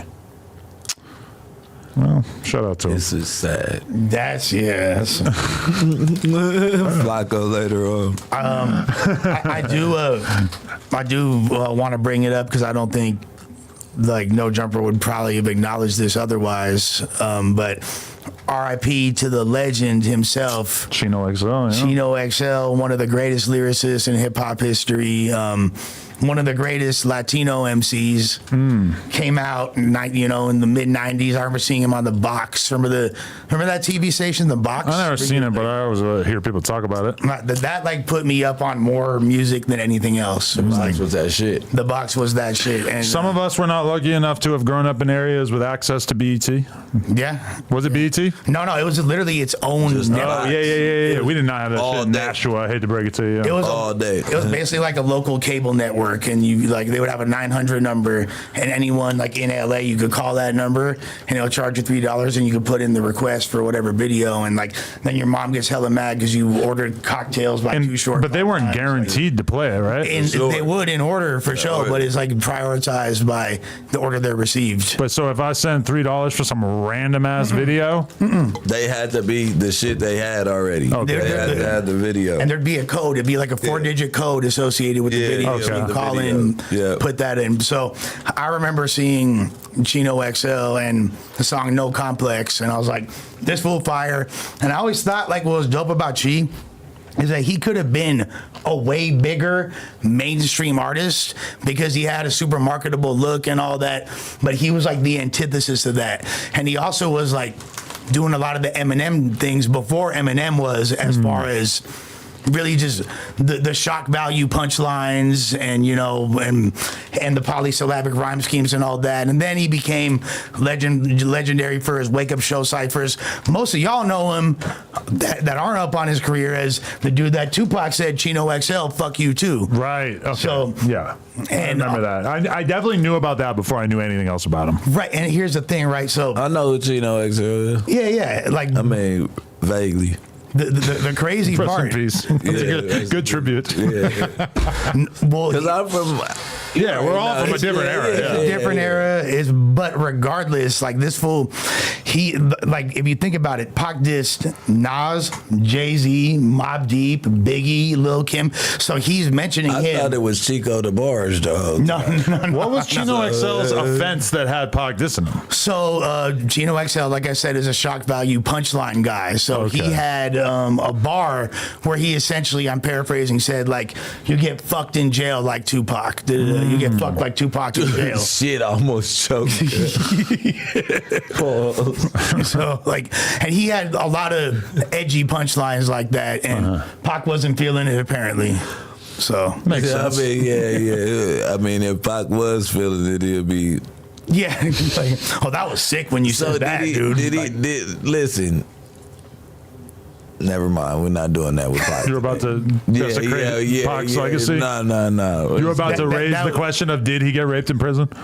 That was a rumor. Is that what you want to talk about? Yeah, I feel like that's what you said it, not me. So did that happen? According to this XL punchline, it did. I feel like we would know about that. It was like, through all the work that Vlad has put in, I feel like we would know about that. But they all talk about it, don't they, at one point? No? Who? Is it not a thing? I don't know. Don't get me to talk. I mean, I'll hit up AI. I'll say Tupac raped. But Well, I think a lot of things are gonna come with the other. Yeah, well, okay. Ayanna Jackson details being sexually assaulted by Tupac and his associates. Honestly, like this, when Vlad told me about the fact that he did this interview, himself. He didn't let him astonished. get that ass. Tupac Shakur defends himself against sexual assault. No, that's charges. being in charge of doing it. Yeah. Tupac talks about the being raped in jail accusation. See, the media, they make me act like I would act. I'm in jail. They reporting that I'm getting raped in jail. I'm sitting in jail. Niggas is begging on my door going, "Pa, win! Why you ain't say that? What's going on?" Talking about, I got raped in jail. Ain't this a bitch? You did an interview with somebody USA Today, right? Yeah. Just about that, right? No, I didn't even talk to them. They got that for somebody else. This other lady. But, you know what it was, though? I think this country just got a fixation on my dick. All they wanted to talk about was my dick. The shot they went through, my dick. And nothing is wrong. They can't believe it. Jay Leno talking about now he called one pop. You know, now if I go on his show and pull my dick out, I'm going to be an evil nigga. You know, everybody be like, oh, he's so disgusting. That's just what a black person would do. But this nigga talking about my dick on TV. Oh, my God. Now, if I go in there and just naked, you know what I mean? Just sit up on this shit and go, what you call me? Count, nigga. 1, 2. What you call me? No scars, nothing. My shit is miraculously healed. Damn, he got shot in the dick? I don't even remember that. Yeah. Hell yeah. Yeah. When he got shot the first time. Yeah. Wow. Yeah. They definitely used to call it one pot. Yeah. There is the one Pac. Oh, yeah. Okay, that sounds very familiar. The Uniballer. But I feel like that was like a rumor like when I was in junior high. Like literally like kids would be talking about Tupac got shot in his balls and now he's one Pac. But then like... Name one girl had an abortion by Pac though. I'm not even familiar with anything like that. But he never had kids in general. Well, we know what Brenda did with the baby. You say he was shooting blanks. I mean, so he wasn't leaving it in Jada? He wasn't making it count when it was time to, even though she wasn't rich back then. She was still bad back then. So you are holding him to account for not having the foresight to realize that that's a club you want to shoot up. Yeah. He said the tadpoles weren't swimming though, too. Yeah, that's what I'm saying. Like, there are very few girls in my life that I'm like, damn, I wish I had nutted in her and had a child. Jones' daughter, you knew she was gonna be straight forever, no matter how many times his dad groped you. Didn't they say he got groped by? Is that his name, Quincy Jones? Who was it? The dude that I don't know about Quincy Jones doing that, but who was the dude that he was around? He was seeing his daughter. I don't know. Oh, you scary. No, I don't know. Motown. What was that? The Gordies. I think it was Barry Gordy. Yeah. I mean, the OG. Not young. Yeah, the OG. It was one of them. Don't get me. We'll figure it out because it was in something where they said that he groped Tupac at a party. Tupac's groping and alleged encounters in Rikers aside, long live Chino XL. Long live Chino who was XL. a really dope dude and a protector, and my prayers and condolences. Quincy Jones, they're saying. Oh, Quincy Jones is doing that? Come on, man. I don't be lying, bro. Quincy Jones for But wait, what are you saying about Quincy Jones and Tupac? No, his daughter. I would have nutted in his daughter for sure. Oh. You know she's good forever. Like, nigga, what? Yeah. So definitely you need to like impregnate anyone who's got a rich daddy. Nah, I mean, I done got so many. We impregnate so many bum bitches that's on the county. You do. I'm saying us as a culture, black people. I don't have any girlfriends on the county. I've never fucked a chick where I was like, it would be a good investment for me to let this one go inside. Me totally neither. jizzing So in I'm her. telling them to, because if I would have had my thinker on, that's all I would have been thinking was like, they need to already have something while I can build something. But also, like, You know what I mean? I thought girls all the time are like top 1% on OnlyFans, and I've never thought like, oh shit. Angela White. Sorry. You fucked up. You're my new baby mama. Yeah. Give me her number. I think Pac also probably. I think Pac was smart enough to realize his value, and he's like, I'm more. Every night. You feel me? Like Pac probably realized his value, and he's like, I'm like not just gonna nut off in these hoes because I'm finna be rich. I don't need to be. That's cool, like, right? But then you did leave a legacy. See, people gotta stop being so selfish with they nut, because it's like at the end of the day, you didn't leave a legacy, Pac. We don't got no little Pac out here, man. We don't got nobody to praise that you left right here. But look at so many people's legacies. So many of the rapper kids are not exactly something to write home about. But Lil Pac, JoJo Simmons. Yeah. you mean to tell me Lil Pac, like Nipsey's son, gonna be the dopest kid around this motherfucker when he grow up? We For gonna sure. make sure that everybody gonna love him. Does that Everybody logic gonna- apply to Lil Easy? It applies to Lil Beach. Okay. Lil Easy might not have took the route he was supposed to. It's not like he turned 25 and got to just like take over where his dad was. Lil Uzi had a moment though. You feel? I'm me? not taking anything away from him. Yeah. Seems like a cool guy. I'm just saying, it's not like it's like guaranteed that he's gonna have the swag and the persona of his dad. No. I bet you until he was 18 that Lil Easy was taken care of Yeah, by everybody around that motherfucker collectively. probably still is. Damn, But you still You know got what some I'm money saying? coming They in from that probably shit, just right? like, no, I'm not even talking about from his dad's royalty. I'm just talking about here, nephew. Your Biggie dad didn't did a have lot kids? for me. Nah. Biggie did. Yeah, he did. He had Tiana. He got a girl. You got girl? Tiana. Yeah. And Jay-Z made sure TT was straight. He always got a feet Tiana, man. Got a Tiana, man. So I push keys. They Call me the piano man. Easy married a girl right before he died, and his family don't get shit because Easy has 6 kids with 7 women, or 7 kids with 6 women, I believe. he has no kids with. Oh, and I was in the the hospital. girl. Oh, She didn't even buy him a headstone. that's crazy. You got Yeah, all with scandalous. the money. Not having a boy is crazy. Like literally, my kids are the only kids from my family lineage that will have my last name. You know, like my parents had me, my dad had 2 brothers, they didn't have kids. It's all on me. And if I only make girls, we're done. Damn, and my brothers. So each you're made shooting 2 again girls. too. Oh, for sure, yeah. Yeah. By the time I'm dead, for sure, I'm shooting many clubs up. And if I end up being like $100 million guy, Nick Cannon. come on. Yeah. Come on, man. Maybe not Nick Cannon, So but if for sure, a lot of kids. If I die right now without kids, please put on my headstone, was selfish with his nut. Yeah. Yeah, Like, you that's selfish like- with Qu- your in nut. quotes and then Yeah, attributed you to Brick can't be Baby. selfish with the nut. You gotta spread that shit. And put that on there too. Spread that. That's the fine print. That's the fine print. Of the Make quote. that a GIF. Yeah, Biggie has a son and a daughter. Yeah. Biggie did have a son, but how old's he got to be now? He's got to be grown as fuck, huh? 18. 18? How is he 18 when Biggie died in '97? Sir is Biggie's son's godfather. But how like, what is he doing with his life that we don't hear Yeah, about? but Biggie's son probably was raised by the Oh, look grandmother. at CJ Wallace. Oh yeah. He was in the movie, wasn't Oh, he? he's 27. He ain't 18. Bro, he died in '97. How could he have a kid that wasn't like? Yeah, right. That's awesome. Yeah, right. If he was 18, oh, so he's an actor. I wonder how that's going for him. Oh, and he's Faith Evans' kid too. Yeah. Wow. That's dope. That is fire. Oh, his breakthrough role was in Notorious. Oh, that was him that played Big. No, well, maybe the younger version of Yeah, him no, because he Gravy wasn't. played the adult Yeah, it was version of Gravy. him. He launched a weed brand, as many people have before. Yeah. He's doing what real niggas do. He launched a brand of cannabis called Frank White. Gotta do what you can with your dad's identity, but that's like but that's a brand name you could use without actually like owning the Biggie Smalls trademark. Why he just stays away from that? Because with all of these speculations of who killed your dad, like, wouldn't you like interview him?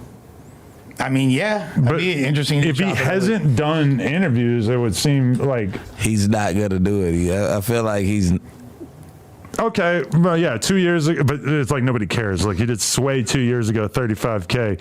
He did some other channel, Notorious Online, 61K. Like doesn't seem like people are really. Oh, but see, look, 15 years ago, talking about being in the movie, got 1.3 million. 6.4, yeah, 6. Oh, whoa, he 6.4 million. See, what the fuck is wrong with YouTube?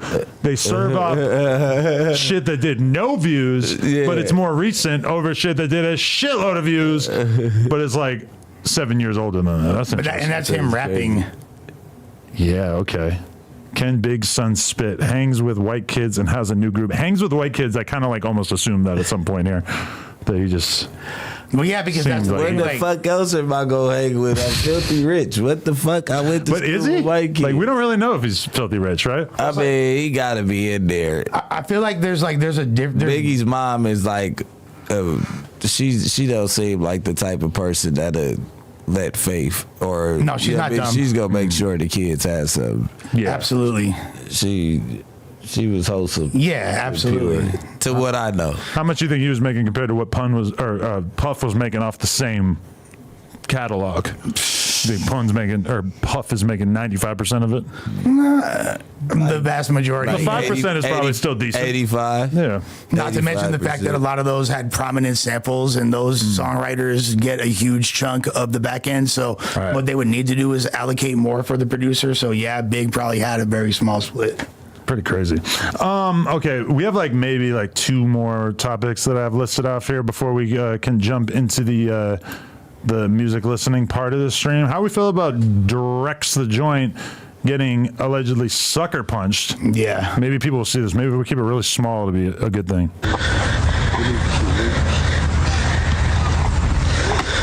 Whoa. That was nasty.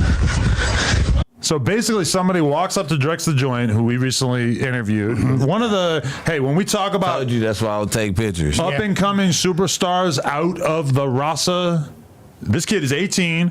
He's representing a totally different side of the Southern California upbringing that is possible to you out here. People don't really know about Santa Ana. We heard a lot of LA tales. We heard a lot of Bowen Park tales, but what's it like being a kid growing up in Santa Ana? We didn't really know. Apparently, it gets pretty fucking greasy out there. Oh, so you got some sections. So, I mean, I don't know why this dude would want to punch Bricc in the face or what would have happened after this, but I mean, it's kind of crazy to realize that shit could get this tricky this quickly, because I'm guessing that's right out in front of his area that he lives in. Basically, it kind of looks like where I seen him do the vlog. Right. Well, so apparently, like you said, dude was pretending to be a fan, walked up, got the flick, sucker punched this fool, and I guess he was a little stunned. Took him a second to kind of realize what had happened. He whipped out on his ass. And at the end of the video, you kind of hear Drake's gonna shoot me. She about to pop me. yeah, and then I understand he used that as a sample and already made a song off of that. For sure. Yeah. Bricc did. Yes. Yeah, he make sure you don't kill me. Make sure you see It's already out. Yeah, from what I understand, or at least he previewed it. And Shit. And the thing is that Bricc was off rip was saying why won't y'all post the full video? So he was pushing the line to get that out there. Didn't make its way to YouTube yet, but What if this is all is there a chance that this is just a progressive marketing strategy for attention? man, that punch sounded pretty fucking think so. significant. It Yeah. sounded like he really got his shit rocked there for Yeah. a second. He got up in there, but he didn't drop him though. So Nah. shit, he was good. Hey man, that punch, whatever, is whatever happens after that is what defines And he didn't how you keep handle rushing. that. You know? He didn't even keep rushing him. So it's you fucking fool. I would have kept. You got to keep on rushing that nigga. He's stunned. You better rush him. You don't know what he got on him. You got to be the one to get that up off of him. It sucks because you want to be a man of the people. You want to fuck with the fans. You want to be able to take a picture with everybody that asks, because you don't want to taint their memory of you or have them have a whole different resentment. Okay, but think about how unlikely that situation is. I got 1,000 times more haters than Bricc the Joint. He brand new. He's mostly got people who just fuck with him and love him. Right. I've never taken a picture and had anybody even talk shit or even try to get a clip or that. That's bad luck. But then also like that. This is true. I have less to lose from that sort of encounter. But that shit's very unlikely. How many fucking pictures that all the rappers They all taking pictures with whoever. And then, I've never seen that. That's a rare move. Rappers are very selective on who they gonna take a picture. Like, I fall in that category, you could say. So, like, not as far as rapper, but rapper podcast, however they know me. I'm not walking up on certain, like, if we all, like, somewhere on the side street and you wanted pictures, like, nah, bro, I ain't taking pictures right now. We ain't finna do all that. Don't touch me while we taking pictures. Ain't no hugging me and getting all close to a nigga so you could draw down. None of that. We good. Like, if we take a picture, it'll have to be like where's the gang of people at, and that's what's going on, fan shit. You get what I'm saying? And just be like, edit me into the pic later. Yeah, I'll take one here and then you stand here. You can put them together. Yeah. It's just like, nigga, I be out of town, like, it's 3-4 y'all, nigga, talk about take a picture, nigga, I catch y'all in a second. Like, nigga, I only got one pistol, I can't beat all y'all, nigga. Yeah. You know what I mean? I just, like, I see this, and it's like, we need our up-and-coming Rasa rappers to do well and thrive out here, and it makes me sad to see him having to deal with situations like this, but I feel like he's going to be all right either way. Yeah, I don't think it matters. This didn't negatively affect his stock. Because he's young as fuck, so you know that he probably was, like, laying around in bed that night thinking, like, damn, what does this do to my rap career? I don't believe it'll do much. Nothing, though. If you heard the rest of the video, he was on point. But that could be a negative thing for his career as well. I mean, that's a whole other conversation. But as far as his credibility being tainted, these kids want GTA players as rappers. They don't want no fucking. They want GTA characters. They don't want no. That's not gonna. What the big labels ain't gonna want. No, but if he goes GTA on this fool who punched him and does something highly illegal, that could very much slow down his career as well. Not because of how the fans are judging him, but because the fucking cops are gonna come lock you up. I mean, but you didn't see nothing. He just was asking, was he gonna do it? He's like, man, you sure? You sure he not going? I know, man, that's Drake. So he going. I'm like, oh yeah. It was like the he not a regular crab situation. You think that Drex's op there is probably already like fielding offers from various Rasa podcasts? I don't know, but that dude definitely doesn't get any points, and anybody that. Yeah, that was a sucker punch, man. Yeah, that whole thing is just like fugazi as fuck, and anybody that co-signs that or platforms that is kind of weird. Drake's could have caught the fade though if he was gonna sit there. Right. Yeah. If he didn't do it, I feel like as soon as you use a photo opportunity to sucker punch me, the possibility of a fade goes out the window. That's what I'm saying. Yeah. They could have whooped his ass if Drake must have been by himself or something. I don't know. Birds would have been singing that night. Yeah, who knows what happened when the dove emojis? Yes, dove emojis. Dove emoji rate in Santa Ana is way up. That's super disrespectful, sir. Okay, I got a quick one, and then we got one topic we might go slightly more into depth. Caribou leaves Lil Yachty's label. Mm-hmm. Lush, I know you're heartbroken. You seem like a real concrete boy. I do function with the concrete movement, DC2 Trill, all that. It's just wild because it's like when you see a group popping off, it's very encouraging, especially with Yachty, because it's like we've seen Yachty have so many highs and lows throughout his career, and to see him be able to put together a group this late and like actually have it seemingly getting traction and working, and then obviously Caribou's like getting the most attention out of that whole thing, to see it fall apart so quickly, it's a bummer. But also reminds me of like Jeezy and Boys in the Hood. Well, when you have one person in the group that is getting an outsized amount of attention, it's just not going to last that much. It was like a one album deal. Yeah, but Jeezy was already cracking before. Yeah. I know, but then he chose to do that, and he was double dipping. He's doing a solo career with whoever, and then he's also doing the bad boy thing with the group. So, but he was out within a year. Yeah, because it was the Diddy thing. He was signed to Diddy, then he ran into Jay-Z, and Jay-Z took him out that situation. Who was it? That was Jay-Z was the president of Def Jam. Yeah, right, okay. And it was him, Jody Breeze, and Slick Pulla. Is that who it was? No, him, Jody Breeze, and I forgot the other two. Slick Pulla wasn't in the group. Okay, yeah, Jody Breeze was hard though. Yeah, that's right. Jody Breeze went crazy. Like, they didn't put me on the track with a well-known crack dealer. You feel me? Like, you want to know a comment on the Caribou thing that kind of bothered me though? Is like just the top comment that I saw was somebody just saying like, "Good for her. She realized she didn't need Yachty."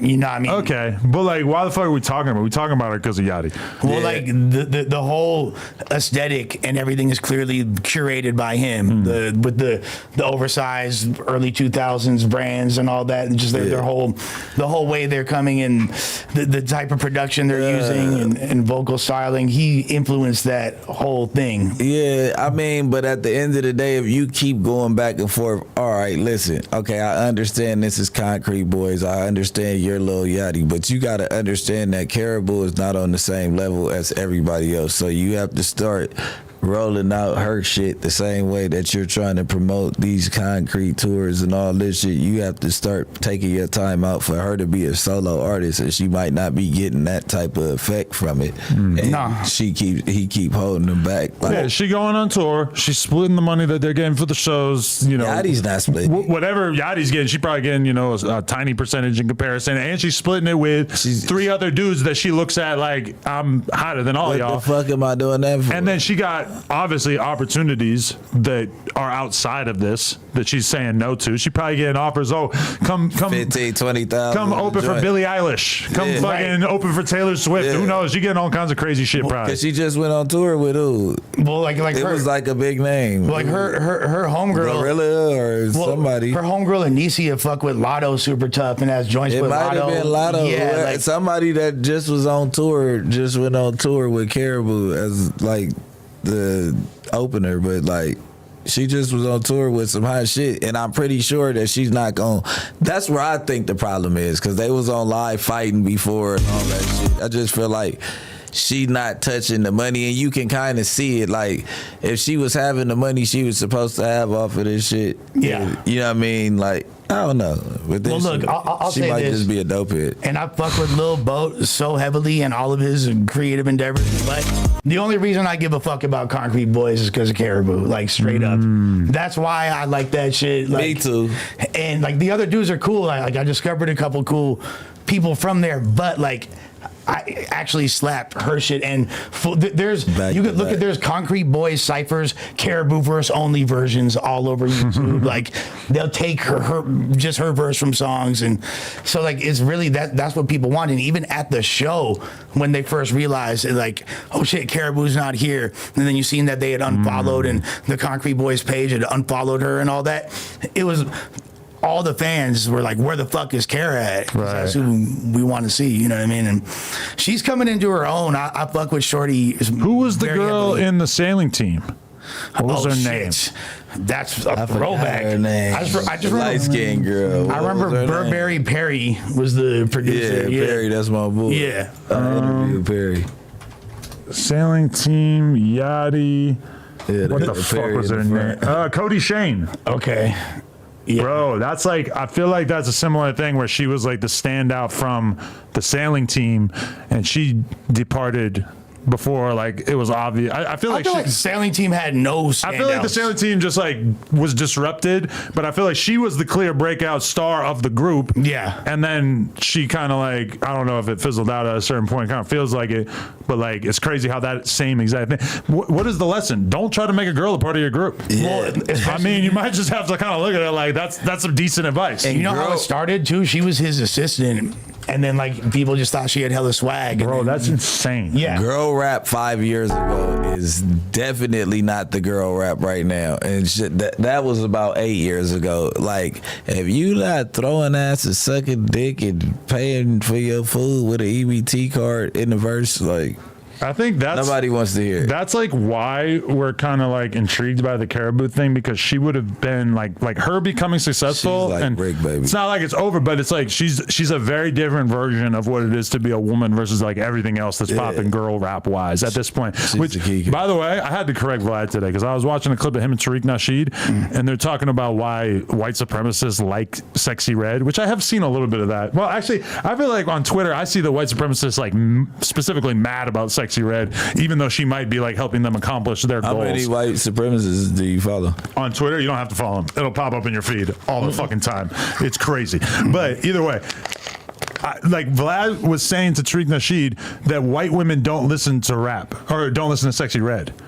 I That's absolutely 1,000. I texted Vlad. I'm like, you can't be saying shit like that because that makes it so obvious that you're not outside, Vlad. Yeah. And then even beyond that, like him and Tariq Nasheed both quickly agreed that men don't listen to Sexy Red. I'm like, That's also no. Yeah. I'm like, all the dudes I know fuck with her. Yeah. All the dudes I know fuck with her, and me included. And she's like the only rapper right now that could get on anybody's song and make it hot. Bro, this is her second summer in a row. This is the second summer she has the biggest record in a row. Well, I guess Not Like Us is a bigger record, but you know what I mean? Regardless, she got the summertime bop. Honestly, that's true. It was Pound Town a year ago. Pound Town was a year ago. All these other songs. Yeah. I'm waiting for the next Sexy Red album to come out. I'm invested. Yeah, no, for I'm real. trying not to play it on repeat so I don't look gay driving through the streets. Like, all right, you only can listen to it once. It accidentally came But on. even the chicks who don't go mega sexy with it,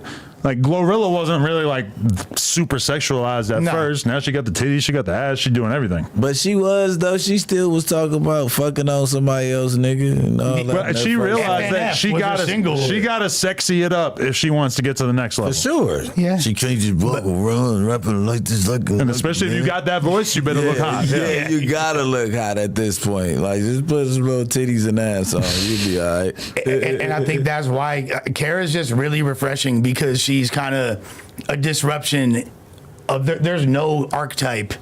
And she pretty though. And she actually is pretty beneath all them baggy ass clothes. But regardless of that, like she is, and that's not to say that she has wholesome content. Because she be talking about taking drugs hella much and like doing things like that. But she's definitely not popping pussy in every verse. But do you think Caribou has a BBL arc in her? She might look. She did say, like, will she get to the point where she's like, okay, the only way for me to take my career to the next level is to sexy it up. She did say like he eat my cookie like Famous Amos, and then he put his tongue in my anus. So she does like have bars of that nature. I feel like she's pushing the like benzo wave though. She's like the cool chick that you know who's not super sexualized. And she be talking about drugs. No, you don't get the pill talk from Sexy Red. Bro, that's like all she don't the do that. homegirls from West LA. She reminds me of like literally. She's your chill homegirl that like you low key think she's hot, but you're not like overtly like trying to fuck because she's like chill. Yeah, she said out you don't want to fuck her, and she said that she don't remember. Like, oh no, we're not doing that one. She's a Zan princess. I'm not fucking you, bitch. And she's the homegirl that'll wait till you wake up to have sex. You're not gonna say I was under the influence. She'll catch like fades with bitches for you too. She seemed like if a bitch is like she's down to like I just can't believe that my Caribou follow lasted longer than Yachty's Caribou follow. Wow. I didn't do anything. I really didn't even earn it at all. He could disappear any day. Yeah. He put a lot of work into there and he still got the unfollow. Yeah. Hopefully he got the paperwork right. You got an unfollow? No. From Caribou? No, the opposite is what I just said. Oh. You got the She's still following me. Oh, yeah, for sure. Yachty, he got unfollowed. I hope he got his paperwork right with her, you know? I hope they squash it and like, cause I like the wave and whatever. I don't know if she is writing her own shit or if like most people say he's the pen behind it or whatever their whole movement was. I hope they rekindled that because I don't know if it'll be the same. If you're Yachty, do you try to replace her? You can't. No, he just did that. With a woman? He needs to turn into the Little Rascals. He bad. Okay, Buckwheat. Yeah. You can't use that reference. I was thinking about you as Buckwheat all week. I actually told Lena that like yesterday. I was like, you know that Bricc Baby was almost cast as Buckwheat? Yeah. She looks at me like I'm just lying. Yeah, I swear to God. Yeah. Like, I wish I could show that shit. But I got like plenty of my first checks from when I was acting and shit. Damn, what if I would have been Spanky? Like that would have been. I want to be Alfalfa. The Alfalfa Dater. Alfalfa was macking since the early age. Yeah, that's what I'm about to say. He was a player. Darla, everybody hates on Alfalfa. Like, he was the player out the bunch. Everybody else was fucking, like, still a kid. Like, he wanted some pussy. I bet that we could. Well, they were kids. So we could probably come up with a palindrome if we were to do some kind of Alfalfa falafel collab. Yeah. That's an awful lot of A's. It should be and L's and F's. And then then it has a picture of Alf on it. I love that. Anyway, okay, let's fuck up your friendships. How you feel about the Math Hoffa allegations? I I watched like a fucking 5-minute Hassan Campbell video of him trying to call him Math Cosby and all this shit. I don't know. I basically like, okay, Matt Hoffman, a few years ago. Matt Hoffman. It is hard to say his name because it sounds like Matt Hoffman. That's a good point. About a year ago, a girl came out and tried to say that Matt Hoffman raped her. That was it quickly got debunked, which is like the thing that never happens. Yeah. Never does a guy get accused and then the whole community basically says, nah, this is bullshit. But the chick who accused him originally did all kinds of foo shit. Yeah. She posted like an old ass photo of her in the hospital. They reversed Google image searched it, figured out it was an old photo. So she was doing all kinds of shady shit trying to smear his name, and it didn't work, which you never really get to see. Granted, this is longer than a year ago. This is probably it's 2021 or something, maybe. Yeah. This is like way before he was in the status he is now. Yeah. And now, basically, like, Math had Bimmy on his show. Bimmy was talking about some shit, I don't know exactly, that upset Hassan Campbell, set him off, and now he's trying to like drag any woman that Math has ever had weird interactions with out of the woodwork. And I did this morning see some pictures of like a chick who's allegedly his ex-girl who had like a black eye and shit like that. So that's like probably the most powerful thing that is being brought to the table here. I don't think people are exactly like dying to take Hassan Campbell seriously on this because they know that it's coming from a place of scorn, animosity. Yeah, he don't like Math Hoffa, so he's got to fucking use whatever he can get. But for you as a battle rap person, what's the vibe? I think that the general consensus in battle rap culture is that Math has been he constantly finds himself in situations where he gets into it with people that don't have as much motion as him, that aren't as relevant, that aren't as important as him, and he allows, due to his ego and due to his anger issues, he allows himself to get tricked out of his position and fuck his shit off. And we've been watching it happen from the beginning, you know what I mean? When he was the hottest battle rapper in the world, most respected, and then he just couldn't stop fucking punching people, and then random shit. And you think that fucked up his career? No, it definitely inhibited his growth at that time in battle rap, because you're banned from battling on the two biggest platforms. So then, like, where's your bag coming from? This is before his podcasting era and all that. So yeah, so he was firing on shit at the battle, and people's raps was hotter than his.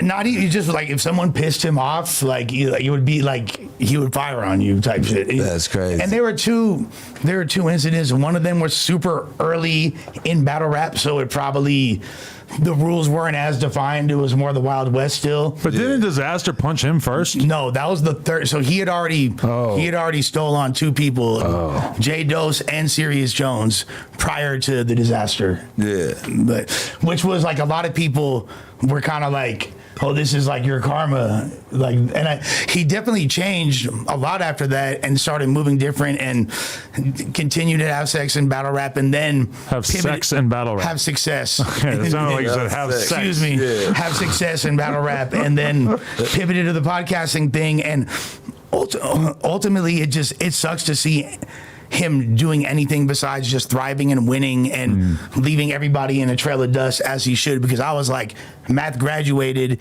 he won, everybody else lost. Like, look at him. Like, it should be clear skies from then on. It's just kind of crazy because I feel like Math is going through something kind of similar to what I went through, where part of the appeal of his podcast early on was that it felt like a very organic group of friends all hanging out. And then like nearly all those dudes dipped out and some of them have started their own podcasts. Obviously that Bag Fuel shit seems like it's got some motion at this point and shit. And meanwhile, like Math still has a couple of co-hosts that he's cool with and that it works, but it kind of feels like, I don't know, there's some people like just it loses that allure once they see the original crew kind of break up. Well, I mean, you could say that, and then you could also be like, remember when it was redacted in House Phone with that? You know what I mean? And like, we picked up a ton of fans from an era, and those fans became convinced of like, oh, this is a very real friendship, even though in reality it was like, oh, maybe these are some people who can come in and do podcasts and we'll hang out and we'll become friends. But it's like, you know, the people like want you to stay the thing that you were when they hopped on board. Yes, you know. Absolutely. It goes for rap fans and all that. Oh, Once yeah. you go 1000%. Hollywood, it's like your core fan base like shakes and finds another grimy rapper to like. Yeah, exactly. You know what I mean? Like it comes with, I don't know, it comes with time. Like people just can't be regular people for a long time. Like they showed the fuck niggerism. He looked around the room like, Yeah, like it's no niggas in the room, but you understand what I'm saying. They show their true when our colors. powers combine. Yeah, they show their true colors, and you be like, well, shit. I mean, what am I supposed to do? Sit right here and play fake? This shit is over with. Like, you know what I mean? Like, Right. obviously, you're going to continue to be you. I don't like that version of you. And, you know, you got to find new people to keep the show going. Yeah. But the thing is, as far as these accusations, I can't really speak to any of them, but I do know that Math ain't never had a problem getting pussy. Like, bitches has been on Math super tough. So then the first allegation was complete cap by a compulsive liar / like, I don't want to diagnose her, but I'll just go on a limb and say malignant narcissist. And I don't really think there's too much credence in this one that I've seen, but you know, I hope it's not true, is what I'll say. Yeah, hopefully it's not worthy of a think piece. Hopefully there's no Rolling Stone article in the works. Yeah. So what if it comes out to be true? If it comes out to be true, then he's a piece of shit. You know what I mean? As is anybody. But okay, is beating your girlfriend's ass and giving her a black eye enough to get you like fully taken out of the battle rap world? No, I mean, honestly, no. Because For like, sure, it's getting brought up world. it doesn't even have to be true, and it's getting brought up in every battle ever. Although I guess Math's probably not battling anymore, right? But like, how many successful rappers have had allegations of a similar nature, and they're still Oh hell yeah! still got motion or still? The more like underground or grimy or street you are, the less that's going to impact you. Do you get kicked out of the MLB for it? No. Baseball? Yeah. I don't know. Do you? I wouldn't be surprised. It's a lot of Not people that have kicked out, domestic but violence. Yeah, you have like a suspension or something. Right. I don't think that they look at that too bad. Nah. It's bad. Like, it's not a good thing to happen. But I mean, Is your batting average above domestic 300? disputes happen, and they're not always the man's fault. Okay, but ugly truth. This is like some block star shit. Because, like, if Chris, well, I'm thinking about Chris Brown. If Chris Brown had beat up a random girl, we wouldn't have to hear about domestic violence shit with him ever.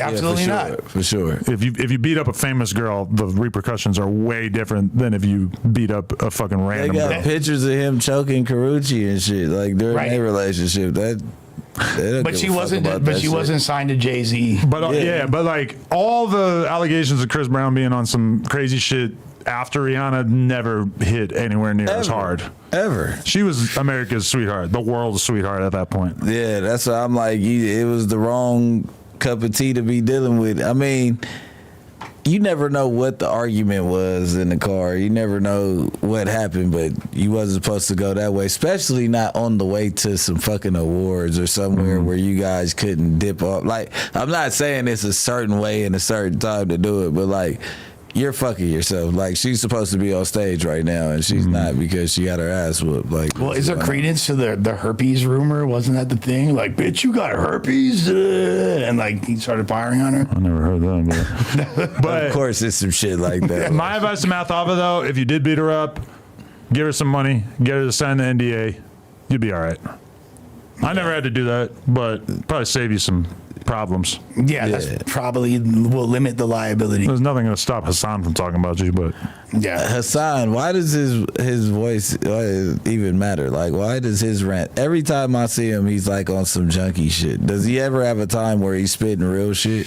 I mean, he ain't a junkie, right? He don't No, even be Not getting a fucked junkie, up. like getting high junkie, like, but like the day that he was in the projects, like, yeah, I'm right here. Oh yeah, he was definitely fucked up that day, huh?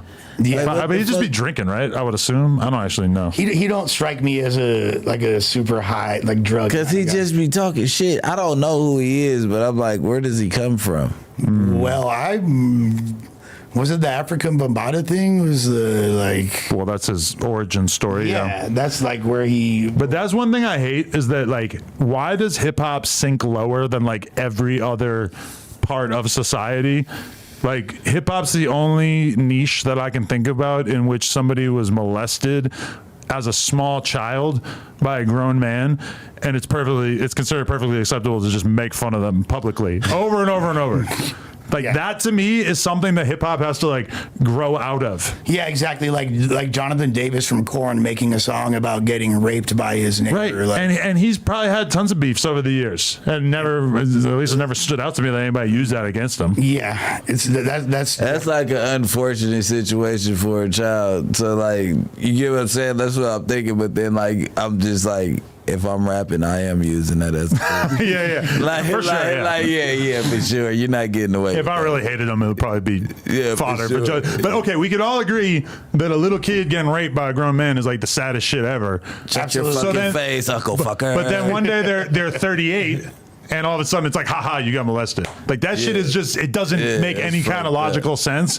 So I hate when people bust that out on a song. Well, that wasn't the initial reaction to him coming forth with that information. It was when he became more outspoken and talking shit to people, and ruffling feathers. Yeah. Then all of a sudden it's, you got touched.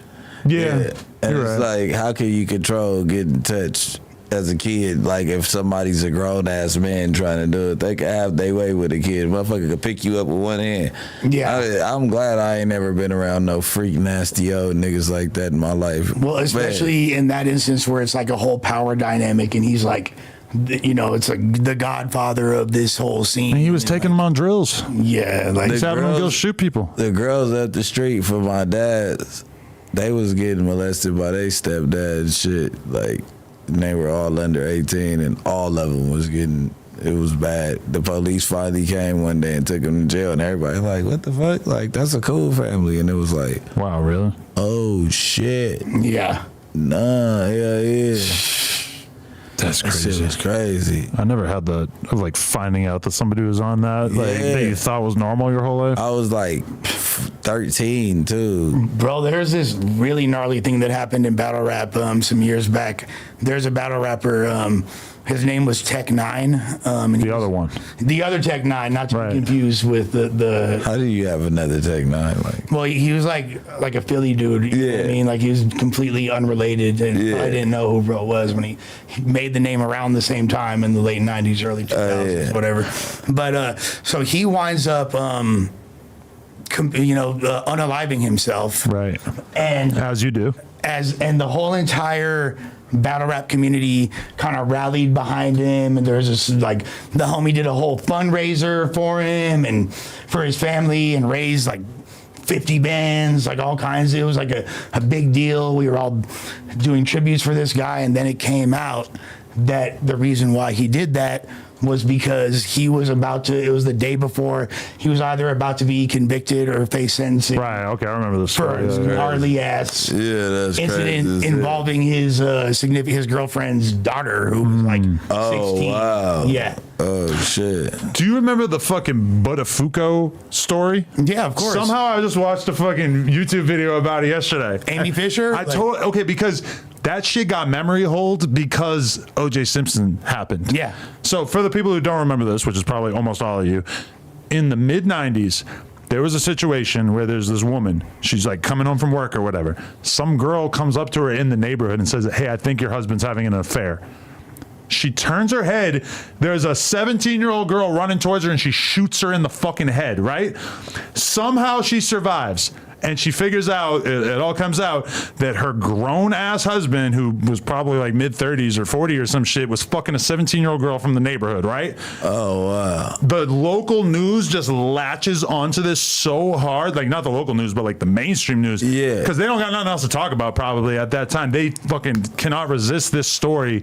And it's everywhere for like weeks and months. And the husband's lying to the wife even after she got shot in the head. He's still convincing her that he wasn't fucking the girl.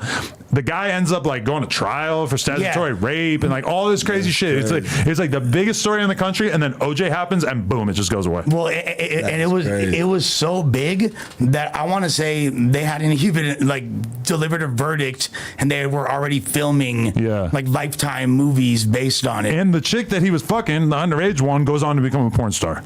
Wow. Hell no. Legendary. I looked her up. She's 50 now. I don't think that she's really like a public figure though. I couldn't find anything about like what she's doing now. Amy Fisher. That's Amy like Fisher. There is that story. There is That's crazy than a motherfucker. So she went to jail for that or no? Yeah. The girl, yes, for the shooting, yes, but I don't know how many years she did. I don't think it was that much. She might have been like a juvenile life type of thing, was because she was underage, right? So damn, I wonder if they charged her as a kid. That's crazy. Damn, you get shot in the head by a kid in the neighborhood because your husband's fucking her.